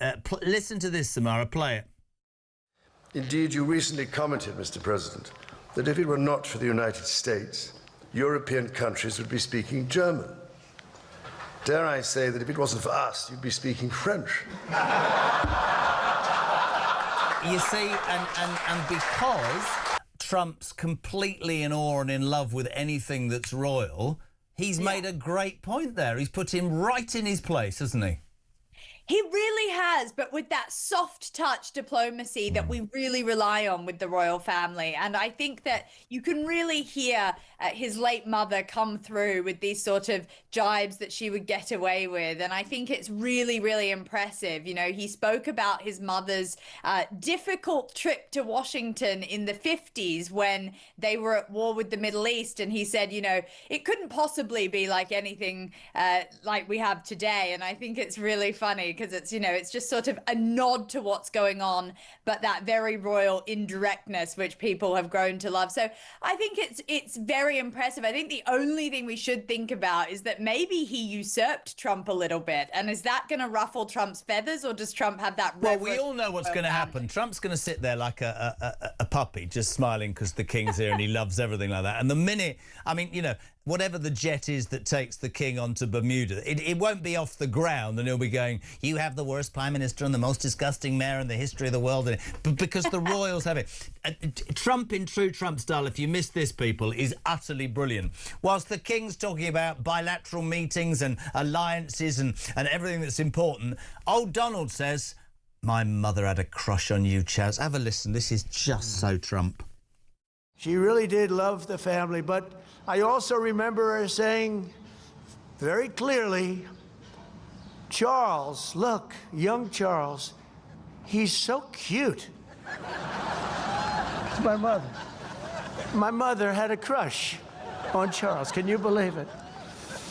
Amazing how, I wonder what she's thinking right now. I'd like to know what Charles is thinking, because he sort of went, oh, God, and then he smiled and went, oh, you're a cheeky man. And I honestly think we've had a lot of criticism aimed at the royal family with Andrew Mountbatten Windsor and with Harry and Meghan. I think Charles, I said it earlier, Samara, he came of age last night to me. I was proud. I was proud for the first time for the monarchy for a while, if I'm honest.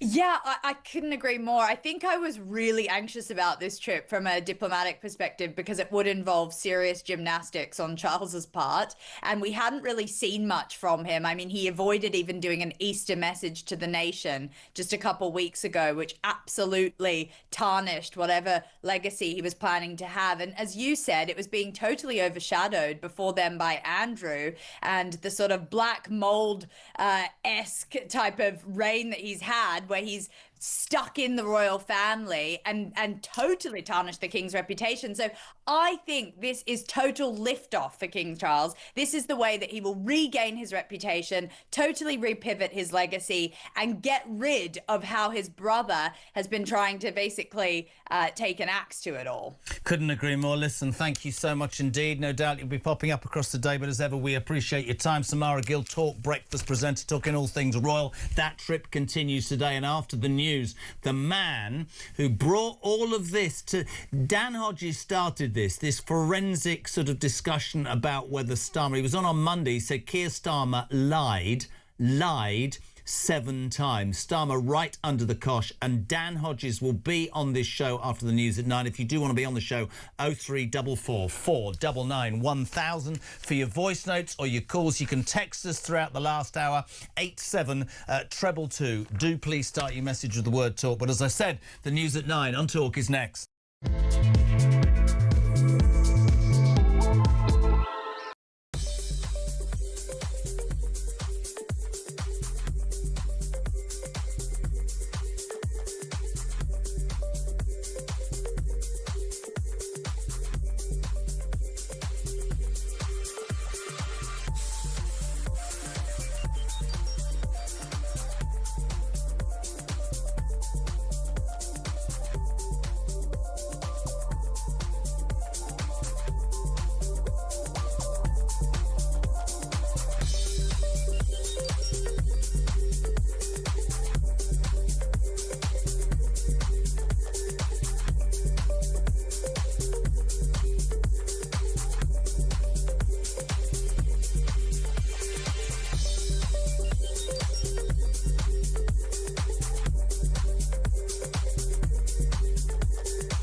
current affairs, international news, letting criminals off while sending... Oi! Oi! You shut up. I'm trying to record something. Stand by for 3 powerhouse hours of breaking news, challenging views. I don't give a flying damn about international law. I think people will viscerally reject this.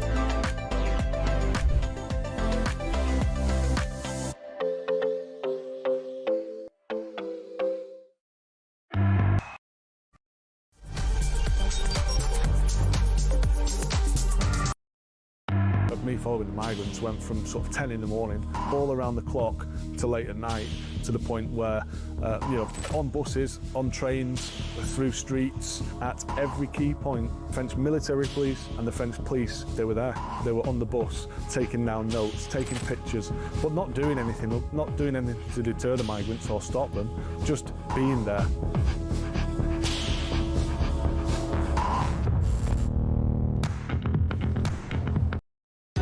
Across the UK, on DAB+, on your smart speaker, on your smart TV, and on your side.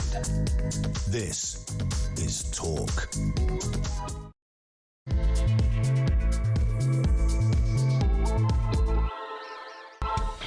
A very good morning, welcome along. This is Talk Breakfast live across the United Kingdom. It's the home of common sense, of course, and the place where your views on the news of the day, alarm clock Brits, matters to us. 0344 499 1000 is the only number you need. Voice notes, calls are welcome. We'll also get your text 87222. I don't apologise for this entire news agenda. Yes, we'll talk about the King.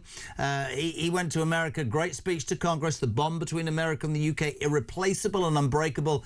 To anybody who's watching it, he's got Donald Trump eating out of the palm of his hand. But what dominates the news and what everybody wants to talk about is Keir Starmer. As Reg Gardner says, the King's speech was magnificent, but I couldn't help but wonder what would have happened if Starmer would have been there making the speech. What kind of noise would have come out of his mouth? Today we'll talk about, in great detail, Starmer and his position after yesterday, you'll have heard the news by now, rocked by a major Labour rebellion. Or during the news I heard some bloke say it wasn't a rebellion. Let me tell you why it was. It wasn't just 15 who voted against a 3-line whip who will be punished for that. There were 53 others who abstained, and an hour and a half later, in another vote on something else, those 53 were back in the House of Commons because the Labour majority went back up, which tells me that those 78, or whatever the number is, I'm not very good at maths, that's quite a large number. That is half of your majority. It's relevant. Keir Starmer, to avoid going to the Privileges Committee, right, did what they call 3-line whipped his MP. So basically said, I'm innocent, to which I'd have gone, well, refer yourself then, mate. Go there and face it if you're innocent, and we can stop this charade and get on with trying to, what is it you say? Improve in Britain, bringing in more breakfast clubs. Yeah, because people want lower bills, mate, lower taxation. They don't want to wake up every day seeing you trying to save your own backside, which is what this was. Every newspaper, right? Every single newspaper. Look at the front of the Mail. Labour revolt over Starmer's sleaze cover-up. Look at the top of the Times. Labour MPs whipped to clear Starmer feel complicit in cover-up. There you have it. All those Labour MPs that were told, and you heard it from Ian Duncan-Smith earlier, you know, they'll have been told by whips, you'll be deselected in the next election, we've got dirt on you, you better do what he tells you, you need to vote for him. How are they going to feel when it comes out the guy's been lying? Because he has been lying, and one man who has followed this like you would not believe, and we've got him on now, I'm so delighted. A big good morning. I call him the main protagonist, Dan Hodges from the Mail. How are you, my friend? Very good, thank you. Wow. I want to cut this down for you. There's so much that I want to ask you.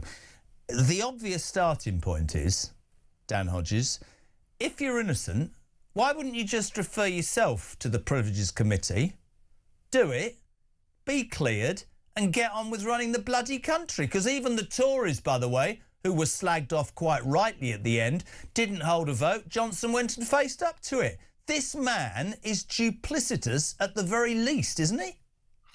Well, yes. I mean, he is duplicitous, and I mean, I think that's one of the two main reasons why he played it the way he did yesterday. I mean, firstly, obviously, before the vote, we had 2 evidence sessions. Actually, we had Sir Philip Barton, the former permanent secretary at the Foreign Office, followed by Morgan McSweeney obviously Keir Starmer's former chief of staff, and their evidence confirmed beyond beyond any reasonable doubt, although to an extent it's been confirmed for weeks, that Keir Starmer did lie on two specific cases. Firstly, when he said due process was followed, and Philip Barton very articulately and forensically demonstrated that due process hadn't been followed, quite the opposite, in fact.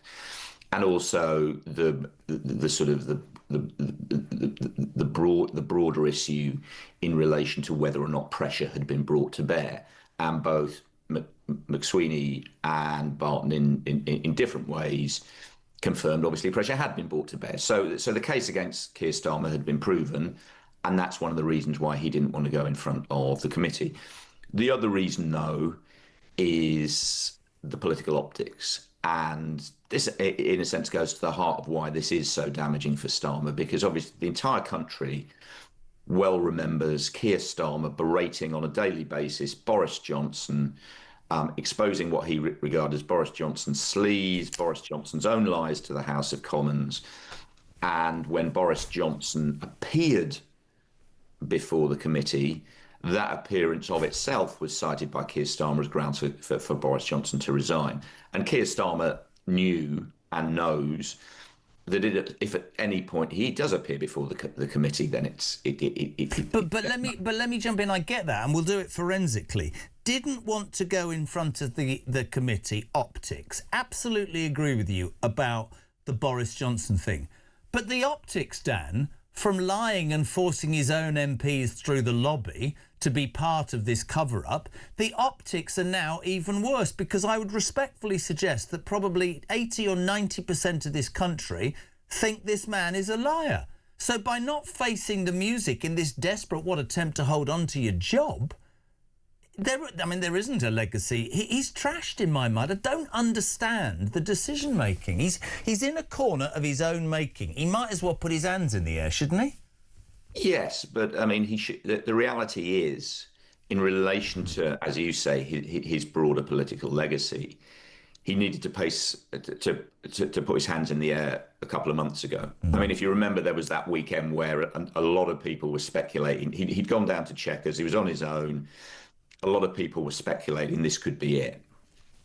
And that was kind of Keir Starmer's last opportunity to get out of this process with a degree of dignity. He could, in a sense, at that point, have got ahead of the scandal, basically said, mistakes were made, they weren't all my mistakes, but I'm the Prime Minister, I should take responsibility. And that could have gave him the opportunity then for a dignified exit. What we're seeing now, we saw it with Boris, we've seen it with previous Prime Ministers. Keir Starmer has run out of road now with this scandal. He's backed himself into a corner with both his lies and with his management of this crisis. So what you're seeing is someone who just has nowhere else to go and no other cards to play. And you could, because you were very, very accurate in your opening. The reality is that there's a lot of spin going around today, obviously from Downing Street for others, Keir Starmer's supporters, and obviously to an extent from some of Keir Starmer's opponents. But everybody in Westminster who has any experience in Westminster knows the truth about what happened last night. The size of the rebellion was too big for Keir Starmer. Yeah, there's a lot of, oh, look, it was only 14 MPs who voted against, and they're the usual suspects. Absolutely right.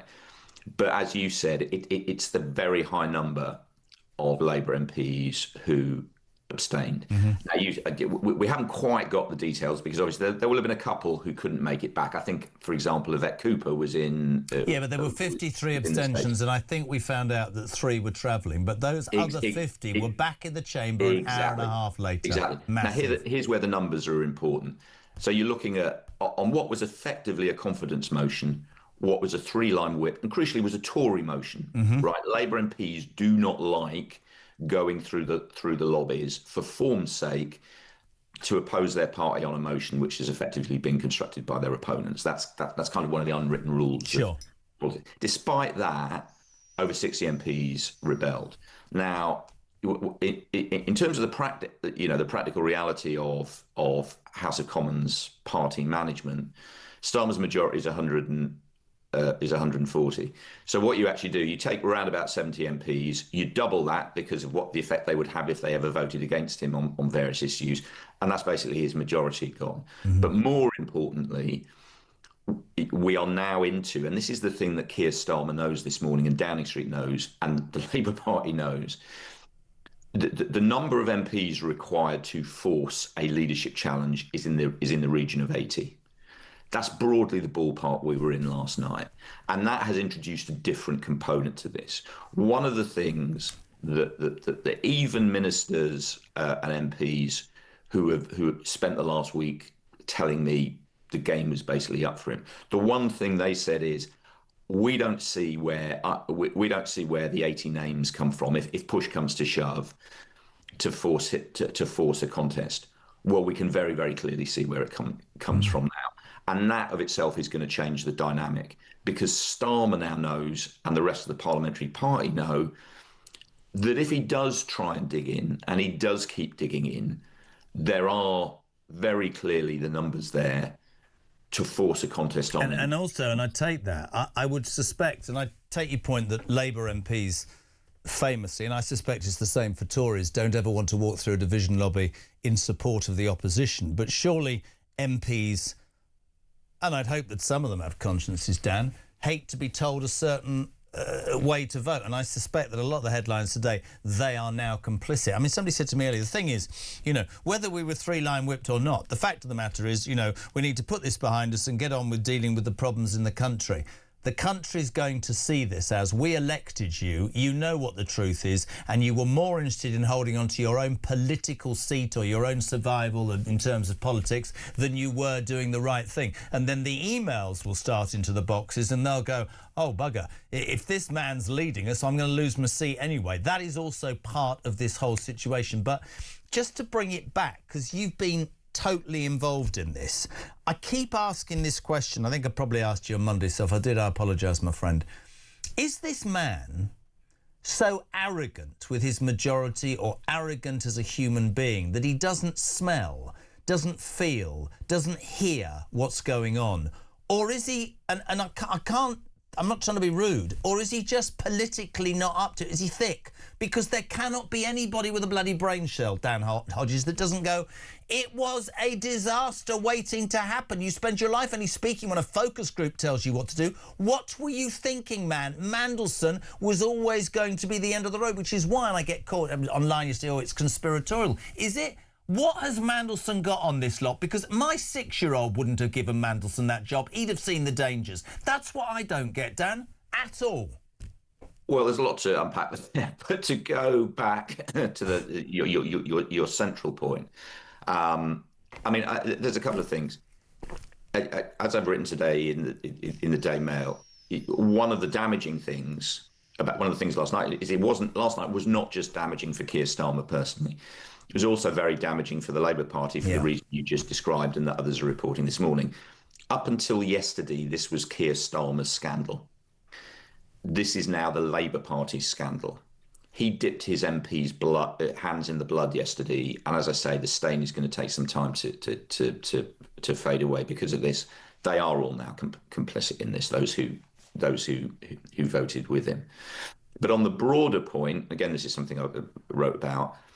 If you remember, Keir Starmer did an interview over the weekend in which he came up with the comment, people don't understand. It's all being whipped up. My MPs, all my MPs support me. It's all being get up by the media. There's the silent majority. They just want to get on. Yada yada yada. As I said, we saw graphically illustrated yesterday. That's just not the case, and that's why Keir Starmer and Downing Street and the Labour whips were blindsided by the size of the Labour rebellion. But the reason for that is it's not that Keir Starmer's thick. He's a man of very high intelligence. Well, it didn't seem to use his intelligence, mate. No, but he's politically, he doesn't understand politics. And also, and this happens, we see this frequently with prime ministers, when you get to the end game, because people have to remember, it's not just Keir Starmer's job on the line, right? it's the job and careers of a significant number of people around him who are part of the Downing Street machine, right? And what happens is it becomes analogous to that famous downfall video that always does the rounds on social media every time we get to a crisis of this, where you see Adolf Hitler screaming at his generals, where is Steiner? Where are the reserves? The last days of the bunker in Berlin. And that's what we're seeing playing out now politically. He's got people around him who are genuinely not explaining to him what the real political realities are, because they know if they do set out to him in very, very graphic terms what the political realities are, at that point he is going to walk away and they're all going to lose their jobs as well. Wow. So that he is suffering from a bunker mentality. And as I said, when he said in the Sunday Times, actually it's all just getting whipped up, and the silent majority of my MPs back me, he genuinely believed it. And I guess he genuinely believes it this morning. But the reality is the opposite. His MPs don't. But the truth is, you see, when you say, and I get why you're saying it, he genuinely believes it, there will be people in this country who say he genuinely believes what he says. I'm just astonished, I'm being straight with you here, that for somebody that you describe as intelligent, whether you've got political nous or not, you know when you're lying, you know when you're up a creek without a paddle, and you know absolutely when you're going to be caught out. Can I give you some news which I'm sure you know about? Obviously, we heard this earlier.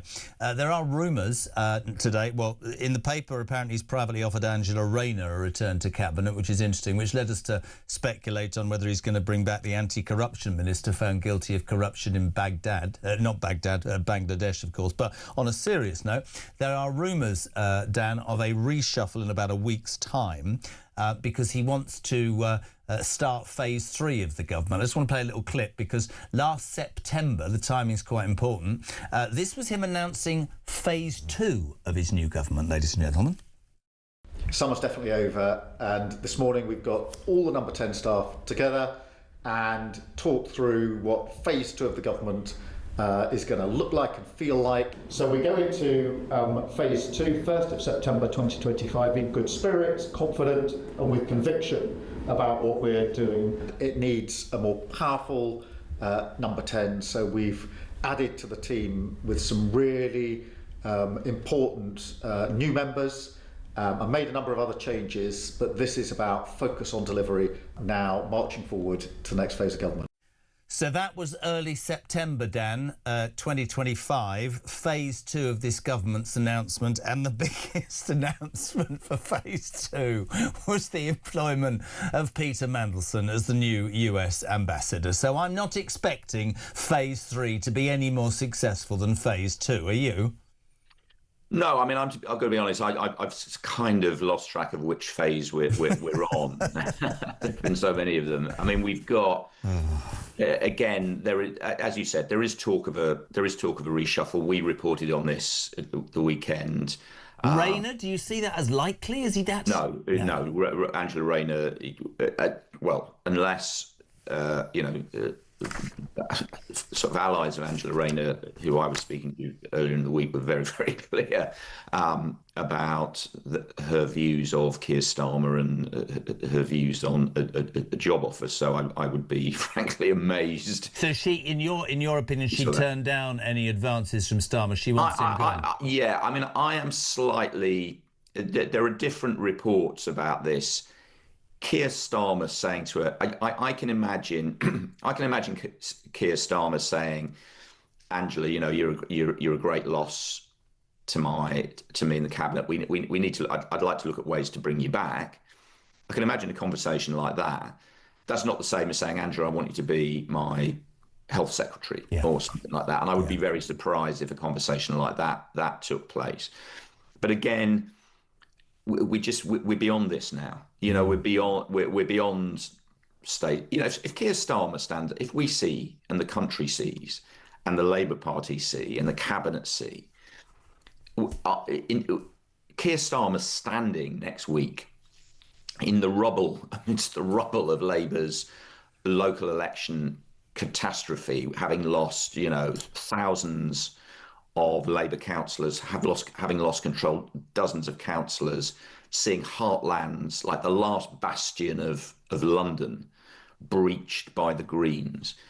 They see him standing there amid the smoking ruins of Labour's sort of local government operation, and see him, again trotting out. Well, we're now on to stage 3, and we do it with confidence. And we might have something about energy prices, and we might come up with something about kids using social media, and we might have a few. Yeah, but that every time he makes an announcement, within about 3 seconds, X puts on a community note saying you're lying. I mean, the whole thing, it's almost like dead man walking doesn't do it justice, does it? Well, again, there was this whole strategy. He intends to move on.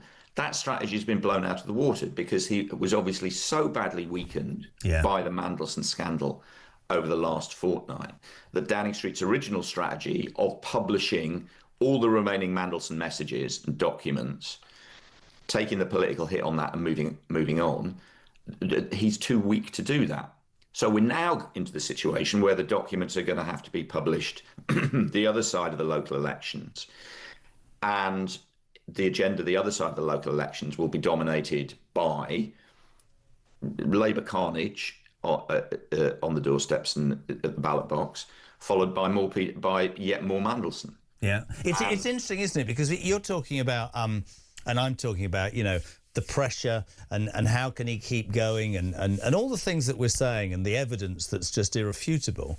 And then you think to yourself, there surely will come a time, irrespective of his Vic or his acolytes or the people that he's worried about losing. I think he's worried about anybody but himself. Well, he'll probably just wake up one day or turn around and go, I can't do this anymore. He's not going to ever say, I've messed it up, but that I don't need this and walk away. Is an interesting question for you, sent by Bill in Cheshire. Can you please ask Dan Hodges about the Foreign Affairs Committee? Why aren't David Lammy and, more importantly, Jonathan Powell being questioned by Emily Thornberry and the gang? Good question, that.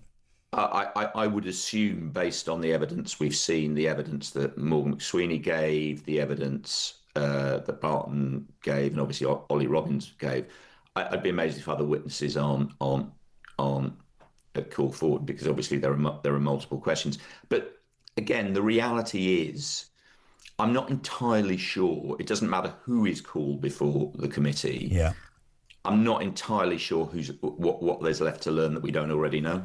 Yeah, that's really interesting. And I think that's a really, really salient point. I don't know if you were listening earlier. You probably weren't. You're a busy man. You'll know Richard Maddox, the chief political editor of The Independent. One of the things that you said the 7 times that he's lied was by saying that they had no idea. Do you know about this text message that he sent to the then communications director? Oh, look, 11th of September 2025. Hi, Tim. I've been told by 2 sources now that Mandelson, in fact, did not clear vetting with MI6, but the PM pushed his appointment anyway. The problem was China, not Epstein, though. Is there any comment? Reply, vetting done by Foreign Commonwealth in normal way. So when he stood up and he said in the House of Commons, I didn't know anything about it, almost 9 months ago, the political editor of The Independent texted them and told them, for Christ's sake. Yeah, that's been well done. I mean, we on the Mail last Sunday, myself and my colleague Glenn Owen, 2 days after that, we sent our own message and had our own communication with Downing Street, because we had a slightly different take on the story. Okay. So the story that we published was that there had been a series of red flags in relation to Mandelson's vetting.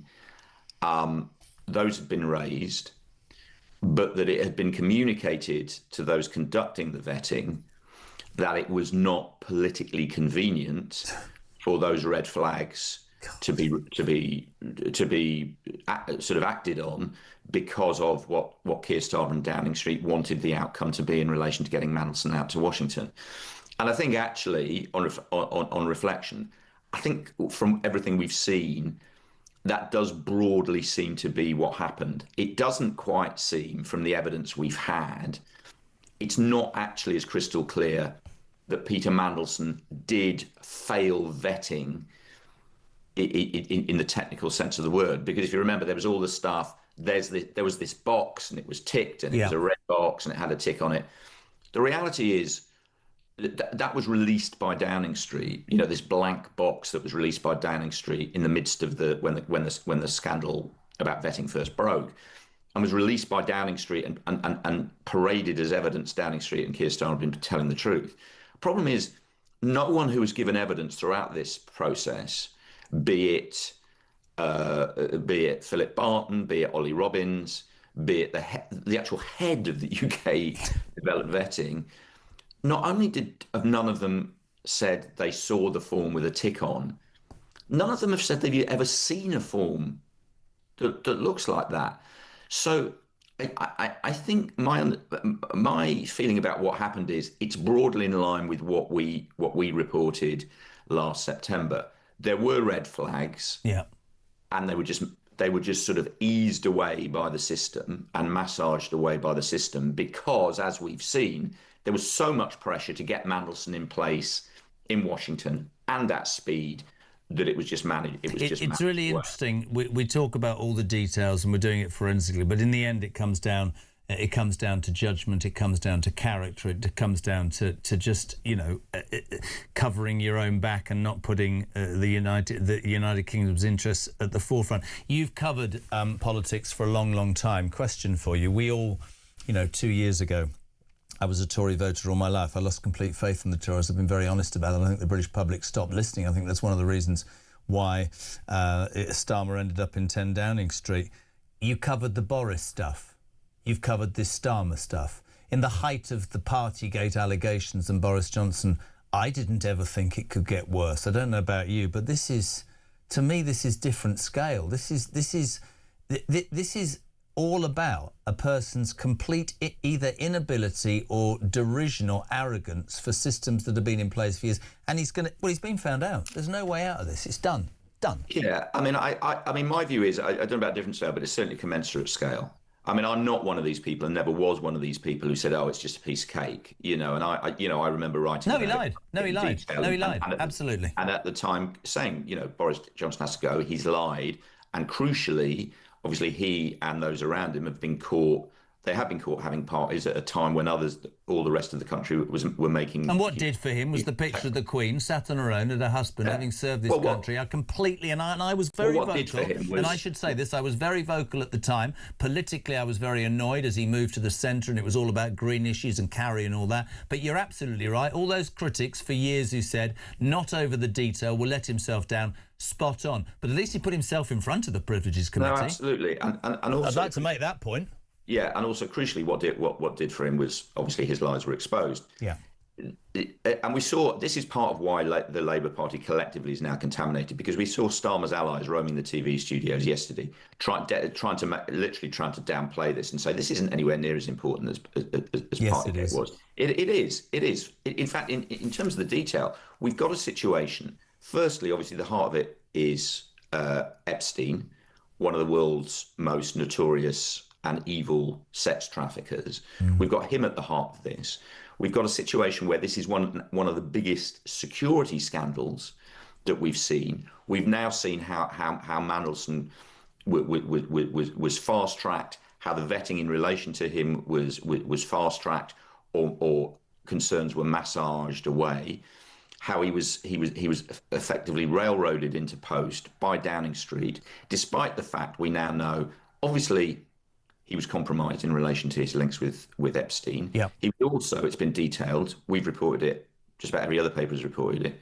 He was compromised in relation to his business dealings, both in terms of companies that had direct links to China, but also direct links to Russia. We reported he was on the board of a Russian company that was, quote, it put to me, riddled with Russian spies, and he was put in a place where he had access to the most sensitive intelligence we have. Philip Barton said in front of the committee yesterday, this has directly damaged our relationship with the United States, our most senior ally, and it's currently the subject of an ongoing investigation by both the British police here and the European Fraud Office. So I'm not entirely sure how much more serious this scandal could be. I couldn't agree more, and we can sit here and we can pontificate and wonder and talk about when and if, but it's so tawdry and it's so lacking in It's interesting, you talk about the difference between what Boris did. There was a sort of bad morality. I think everybody else was going through the hell of COVID and he seemed to be bucking the trend and laughing at us. This is about national security. This is about lying, obviously, but there's so much more. And I know a lot of people think this is conspiratorial, Dan. Just to finish, I start as I finished. I finished as I started. I cannot understand. I listen to their policies sometimes. I listen to their excuses. I just don't understand how they've got to this point.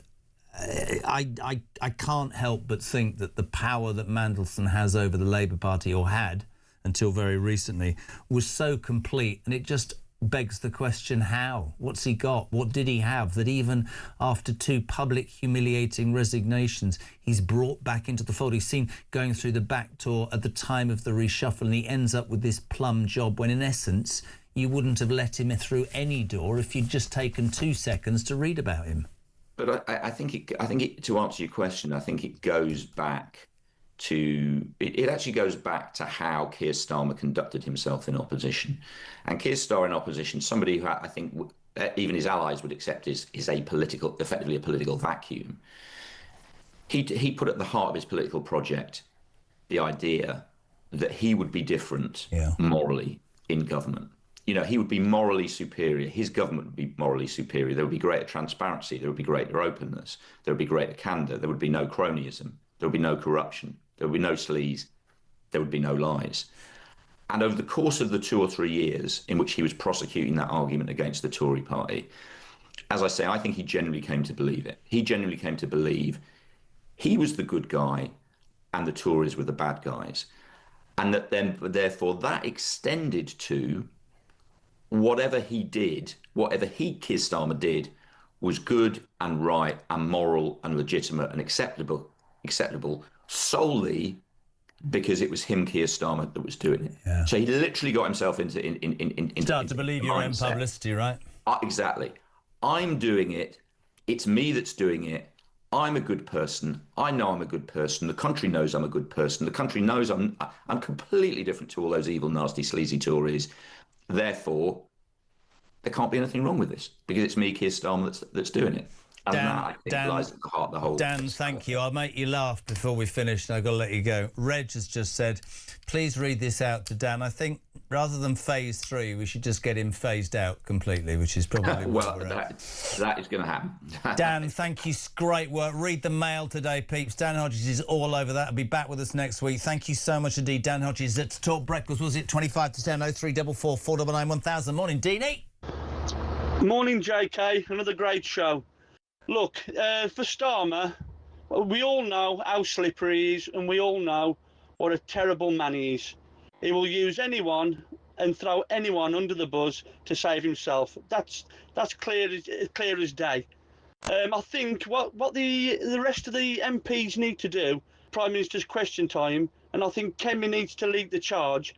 And as soon as the question time starts, I think they need to stand up and walk out. That'd be the biggest statement they could do, because week in, week out, they go for question time and he never answers a question. He just answers a question with a question. So for me personally, I think all the MPs that are not Labour to stand up and walk out would send such a massive statement to the country. Anyhow, great show, Jez. Keep it up. Dean here from South Wales. Sorry.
Good morning to you. This is Tour de Home of Common Sense with me, Julia Hartley-Brewer. Just breaking news in the last couple of moments. Extraordinary news. Not just that the police have arrived at the Sandringham estate where Prince Andrew, as was now Andrew Mountbatten Windsor, is currently living since being thrown out of the Windsor estate. The police have arrested Andrew Mountbatten Windsor. It's an extraordinary revelation. And certainly what's been contained in the Epstein files as released in the last few weeks. It's his 66th birthday today.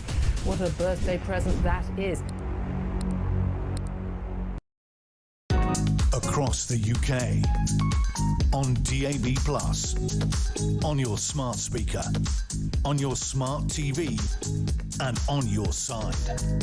This is Talk. 23 minutes to 10. Julia here from 10, Ian Collins from 1 and Kevin O'Sullivan on Drive from 4. That's your lineup today on Talk. Jez, why can't the Privileges Committee just summon Starmer? Why does he have to be referred, says Roy in Shropshire. Very good point. David, South Gloucestershire. I don't know why I did that. Interesting that Dave said that there was so much pressure to get Mandelson to Washington. I thought, according to Starmer, there was no pressure whatsoever. Jez says, Paul, if I have to do this to get right, you are full of praise for King Charles and his presence in the US and his handling of Trump. Whilst I can applaud the King for this, I can't help but thinking he's remained silent whilst our country, his subjects, are falling into the gutter. He has remained silent in regards to the invasion of Britain. He has remained silent at Easter. Why can't he say more? Because it is a constitutional monarchy, Paul. You might disagree with it, but he is not. He is in America as a representative of his government. I understand your frustration. I just always have to be honest. Dan is in Leek in Staffordshire. Unless he needs a leak in Staffordshire, I've no idea. Morning, Jez. Great show as always. Watching this government is like watching a carry-on film called Thrown Under the Buses, and the Prime Minister Pinocchio is the star as Blakey. Except, to be honest, Blakey would do a better job. Ashley says, Jez, Starmer won't go until he has got us back into Europe, stolen from the farmers, closed all the pubs, destroyed all our relationships, sold the Chagos Island, let down the Jewish community, completely destroyed our personal, and then he might retire. Hashtag fuming. Don't know what that means. I'm going to read this because this is brilliant. We were talking earlier with Siri and Duncan Smith about benefits, and somebody said to me, why don't people dob people in a bit more? I don't know, maybe that's choice. Hi, Jez. Regarding people playing the system, I'm about to dob in my brother-in-law. My brother-in-law decided 18 months ago to give up working legitimately, claim benefits. He's got 3 kids, has been working cash in hand. He's just been given a brand new 3-bedroomed house. He is receiving housing benefit to pay for this. I run my own business. Last year I paid 80 grand corporation tax, 90 grand VAT, and my own personal tax bill. I'm also now paying VAT on school fees even.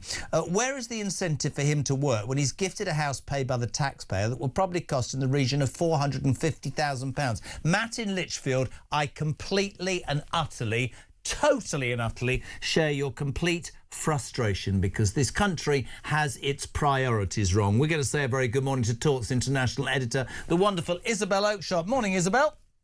Good morning. Well, can I answer your question about where's the incentive to work? The incentive to work is to find something that you absolutely love doing, be lucky enough to get paid a bit for it. That's you and me, Jezza.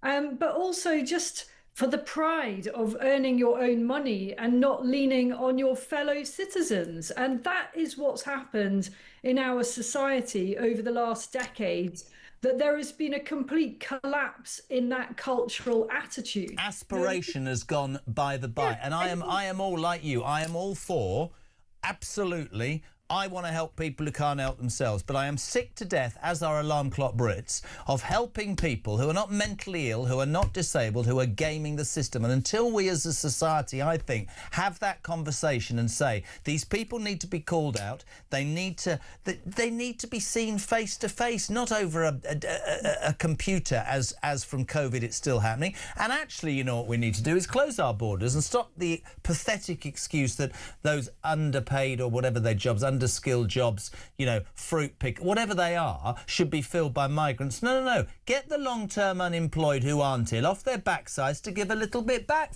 in return for the money we're paying them. I've said it for years. Completely. So we've got to end unconditional handouts. Yeah. That culture of, well, you know, you've got signed off perhaps legitimately for a period of time and you never ever have to apply again. That's a nonsense. Of course, if you're terminally ill, you've got some truly horrific condition, it's a horrible thing to have to go back and to demonstrate you're still alive, but you're still really, really ill. I'm not saying we should do that. But, you know, with things like ADHD or other conditions, I think there should be very regular reassessments of whether you can or can't work. And we need a kind of attitude shift, a cultural thing where people want to work. And part of that, Jeremy, is making it worth it for them to work. You know, if you are losing so much of your hard-earned money in tax, and we know that we're at record levels of taxation in the UK, then of course, you know, certain people are quite naturally going to take a pragmatic judgment and say, well, I could be, you know, slaving away for rubbish return, having to give so much of that to the government to waste.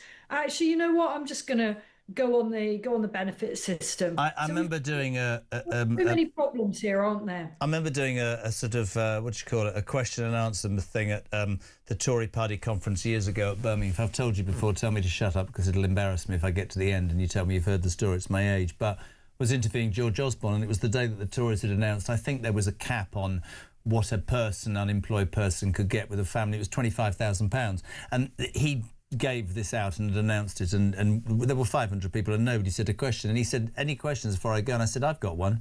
And he looked at me as if to go, I knew you'd say this. I said, I just don't understand this.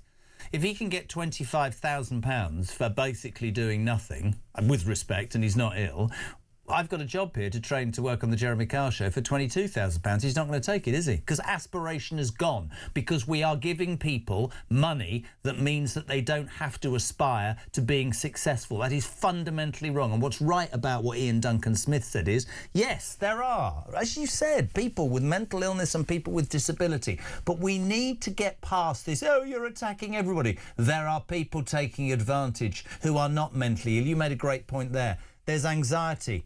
There's lower forms of ADHD and stuff like that can be medicated, and actually going to work and spending your time with people rather than sitting at home on your backside watching useless daytime television. I thought I'd drop that jibe in. It's not going to help you. Be in a community, be with people, give something back, breathe different air, all of those sorts of things. But we've lost that, Isabel, because we're as soft as whatever, and it's the same thing with the migration problem. We give out too much, I think, now to people who perhaps, well, don't deserve it, and we're screwing the people who are earning the money and paying ever more tax. Yeah, I mean, look, things are really, really, really bad. And if you are affluent and wealthy, you can live in nice, lovely places like my beautiful hometown in the Cotswolds, and you can let all the bad stuff just wash over you because you've basically bought your way out of experiencing it. But as soon as you start using public services, or you go to your nearest town centre, it doesn't have to be London, you see the extent to which importing poverty has ravaged our cities, our town centres, and promoting poverty via the welfare system is having the same effect. I really think the country is... We are on the brink of being beyond saving. Well, I woke up to a story this morning, which I'm sure you'll know. A massive 2.2 million extra migrants will allegedly arrive in the UK in the next 8 years. That means the UK's population will peak at what was previously thought, but 40 years earlier, at 72.5 million by 2054. We're already in a position where, as you say, the benefits bill's greater than the tax we get through people working. Our public services are creaking. We've got no army, navy or air force. Our borders seemingly are open. We've got no police. Crime's rife. You can go into a shop and steal and nobody. We've got a justice system that's in the toilet, an NHS that frankly doesn't work. How bad can it get before people wise up? I don't know, Jeremy. I'm more exercised by how bad, what is the point of no return? Yeah. And, you know, we have such a great country. We've got so much to be proud of. I love Britain. You know, it's my home. Mm-hmm. I'm desperate for it to not be as it is. I don't think we've got long before it's gone beyond rescue. That's an awful way to feel, but we do still... But you know, part of the reason for that, and there's a sort of... you might disagree that. I think there's an apathy that is... I think this has come from years and years. We were always the country that did right by everybody else. We always thought we were the best. We led the Industrial Revolution. We were successful abroad with this, with that, with the other. It's almost like we're so used to winning the league. We haven't bought... I'll get to football analogy, you won't like it. We haven't bought any more new players. We haven't learnt any more new systems. Oh, bugger me. 20 of the other teams in the division have recruited better, spent more money, have better grounds, and are now playing better football than us, and we're still sat there going, you know what, we're the best. No, we're not. We're not the best anymore. We're not competitive in the marketplace. Internationally, we're a laughing stock. I'm with you, and I hate it because I love Great Britain, but I'm embarrassed. I mean, a text earlier from somebody said, I went to bed last night, he said, feeling I lived in the United Kingdom. I woke up this morning with the news about Labour MPs being three-line whipped by Starmer. Think I live in bloody North Korea. Yeah, we've got to try to stay positive. I mean, you know, especially I've got to stay positive because my other half, Richard, is trying so hard to save the country, as are, you know, so many politicians of different parties as well. They might be wrong about how they're going about it, but, you know, shout out for anyone who is giving all day, every waking hour in their different ways, whether through politics or business or whatever they're trying to do to make our country a better place. But make no mistake, we are right on the edge as a country. We are on the brink. And if this goes on too much longer, that is my worry, that it's just too difficult to turn around. You've basically got too many people that have got into the habit of not being able to work and they don't have the skills. I would say don't want to work, sorry. They don't care what people get upset about. I think that we need to have a debate about the numbers of people in this country who don't want to work. We managed to do a whole thing. We've only got 30 seconds on this particular subject, and I've got a very important question for you. Starmer, three-line whip, dead man walking. He's a disgrace, isn't he?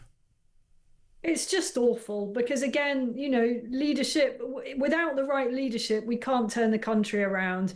He's got to go. He has to recognise that he doesn't have the support of his own party, never mind the country. But this guy is not going to go. He's not going to walk. He's just going to have to be shoved. I think we're near the point. Hope we are.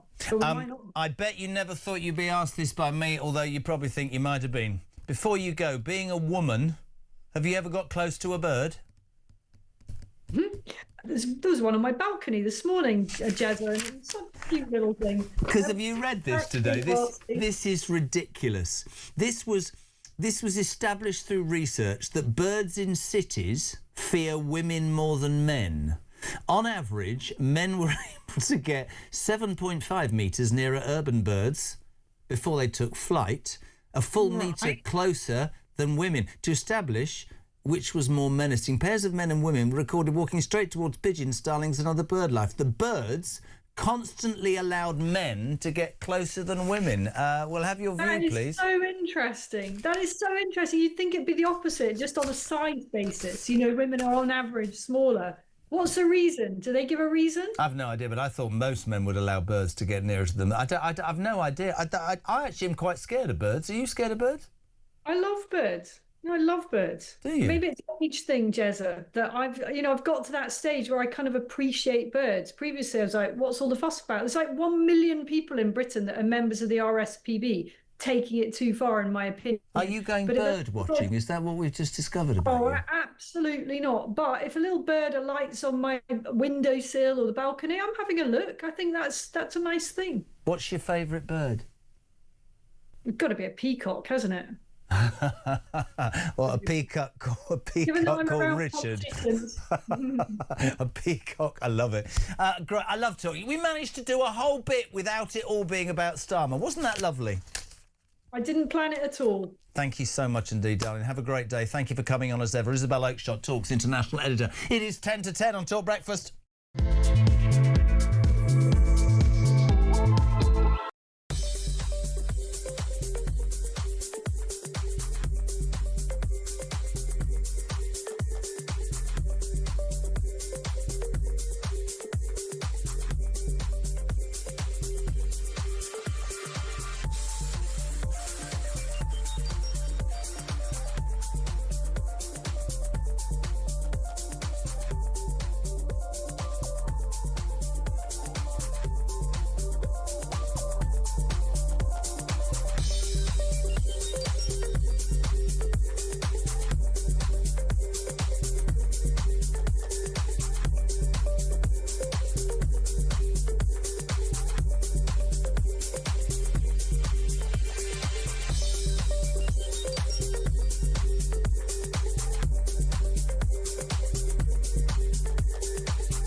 us. And across the UK, on DAB+, on your smart speaker, on your smart TV, and on your side. This is Talk. Welcome back, my friends. Julia Hartley-Brewer here from 10 o'clock. And don't forget, by the way, at 12 o'clock today, Prime Minister's Question Time. I'm slightly thinking, will he turn up? I mean, he didn't turn up for the vote yesterday. Somebody rang and said that the entirety of the opposition benches, the minute he stands up for Prime Minister's Question Time, should all just stand up and go down to the bar. Oh, that'll upset Hannah Spencer. She doesn't like them drinking, the Green candidate. 0344 499 1000. Can I just, because it's been a very deep morning, but this story about birds in cities even fear women more than men, according to research. On average, men were able to get 7.5 metres near to an urban bird before they took flight. A full metre nearer than women. This is a great clip from years ago. Birds, though, are not always friendly to men, as ITV News proved last year. Have a watch. With attacks reportedly on the rise, what began as a rather amusing tale of harassment by a hawk isn't so funny for villagers anymore. We were filming with Jim Hewitt as he made his way to the shop this morning. Before there was a chance to warn him, the hawk swooped. It is one of the most serious incidents to date. Jim gave us permission to show the damage done to his head because he believes the bird has to go by any means necessary. I'm sorry, poor Jim. This was on ITV. He's got blood streaming down his head. He was attacked by a hawk on the way to the post office, which completely blows out the fact that birds in cities fear women more than men. Hawks in some village and wherever, they don't care. They're just going for you. Wear a hat is all I can say. 0344 499 1000. Let's go to North Yorkshire very quickly to get some calls on. Alan, you got 1 minute on Talk Breakfast. What you got, kidder? Why do the Committee for Privileges Parliamentary Standards need to make an appointment to see the miscreants? Why can't they just walk in and say, right, mate, this is the FBI of England, we're getting hold of you? Well, they're not the FBI, are they? I mean, they're elected MP. Imagine they all walk into the Commons and go, right, Starmer, we're the FBI of England. You're coming with me to that committee room down there. And I agree with you, though. I don't understand this, why we had to have a vote or he had to force his MPs through the thing. End of the day, why don't they just call him? Because if they called him and he refused, there's the story as well. Good shout, Alan, in North Yorkshire, the FBI. Said south to London. Paula, hello. Hello, good morning. Hi, Jeremy. How are you? Hello. I'm very, very well, thank you. How about yourself? You okay? What? You're good? Yeah? Yeah, I'm not too bad for a balding 60-year-old has been. Crack on, 1 minute, go.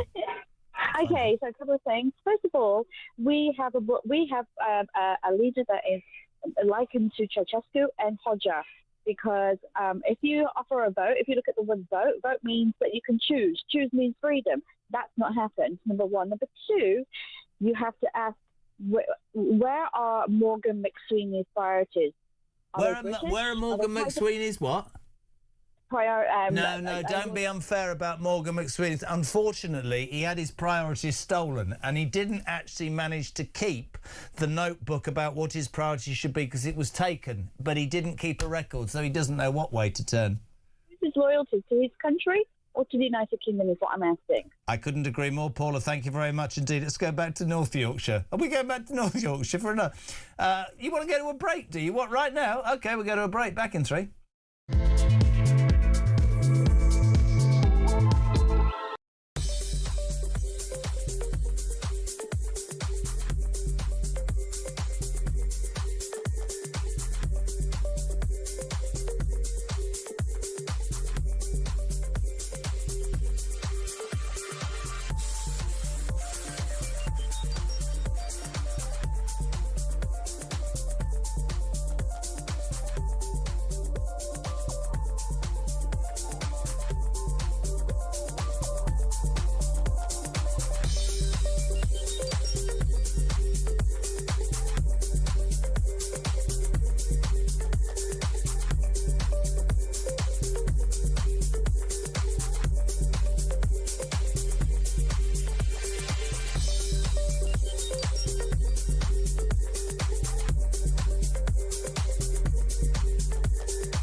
Mr. Speaker, I know many members across the House will find these facts to be incredible.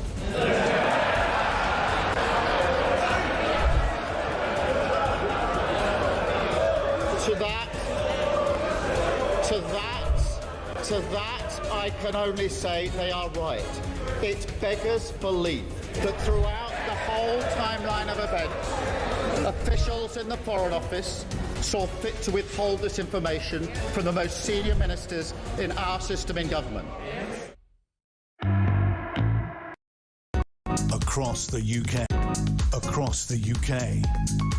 on DAB+, on your smart speaker, on your smart TV, and on your side. This is Talk. Welcome back. She's here, the First Lady of Talk, Julia. Hello, hello, hello. You've been fascinated about the King's trip. Do you know what? You know me. Look, you know my views on these things. We'd have opposite polar views on this. But this is where the soft power comes in. This is what you have a king for. Absolutely stonking job, repairing the relationship on his own. And also Trump doing a big boost for the monarchy. Absolutely. This is the thing. It's not just about, keeping Trump happy. It's about, appealing to the people in Congress on both